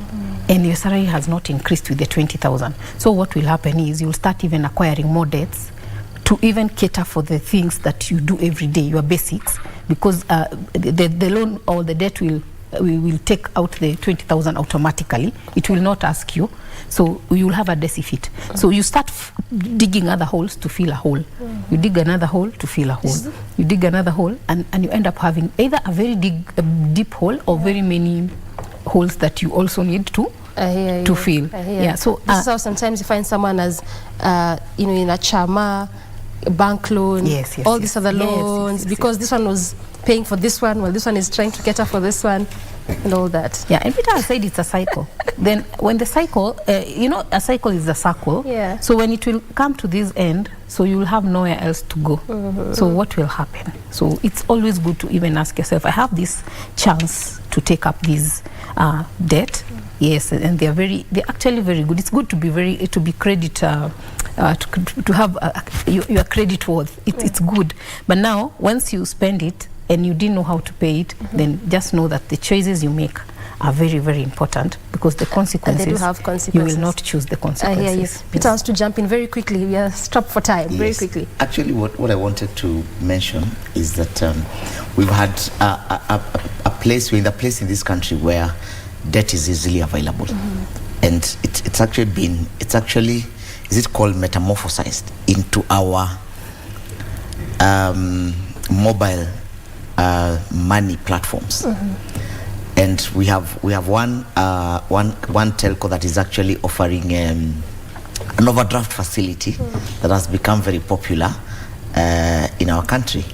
But think about it today, it becomes a lifestyle of debt. Anybody who has actually accessed that facility many a times are never able to get out of it. Why? Because I have my credit limit of 10,000. Therefore, once Doreen sends me 15,000, I had a debt of 10,000. So what happens? In essence, I have 5,000 in cash. Yeah, because the other one has... Because the other one has actually been used to consume that debt. But what happens? I will still pay Mercy for services that she rendered, that amount of 14,000. So what happens? I've actually gotten into a cycle where I'm consistently in a cycle of debt. And that becomes a very dangerous place for us to be. I mean, that already just orients my mind to asking so many other questions, but we have to cap it at this point. Perhaps to get more time, we'd also discuss on matters of investment and how to navigate around that. Also, when it comes to budgeting, what amount do you set aside for investment? But because of the constraint of time, we have to really cap it at this particular point. Nonetheless, thank you so much for your time. Highly appreciated and value your time. Thank you. I had created First Time with Mercy Chege Mwangi, who's a programs coordinator at Excellence Molders International, and also Peter Mboye Gitao, the founder and CEO at Excellence Molders International, centering our topic on budgeting and debt management. Good place to end this conversation, and ultimately, good morning, Kenya. Thank you for your time. Good morning.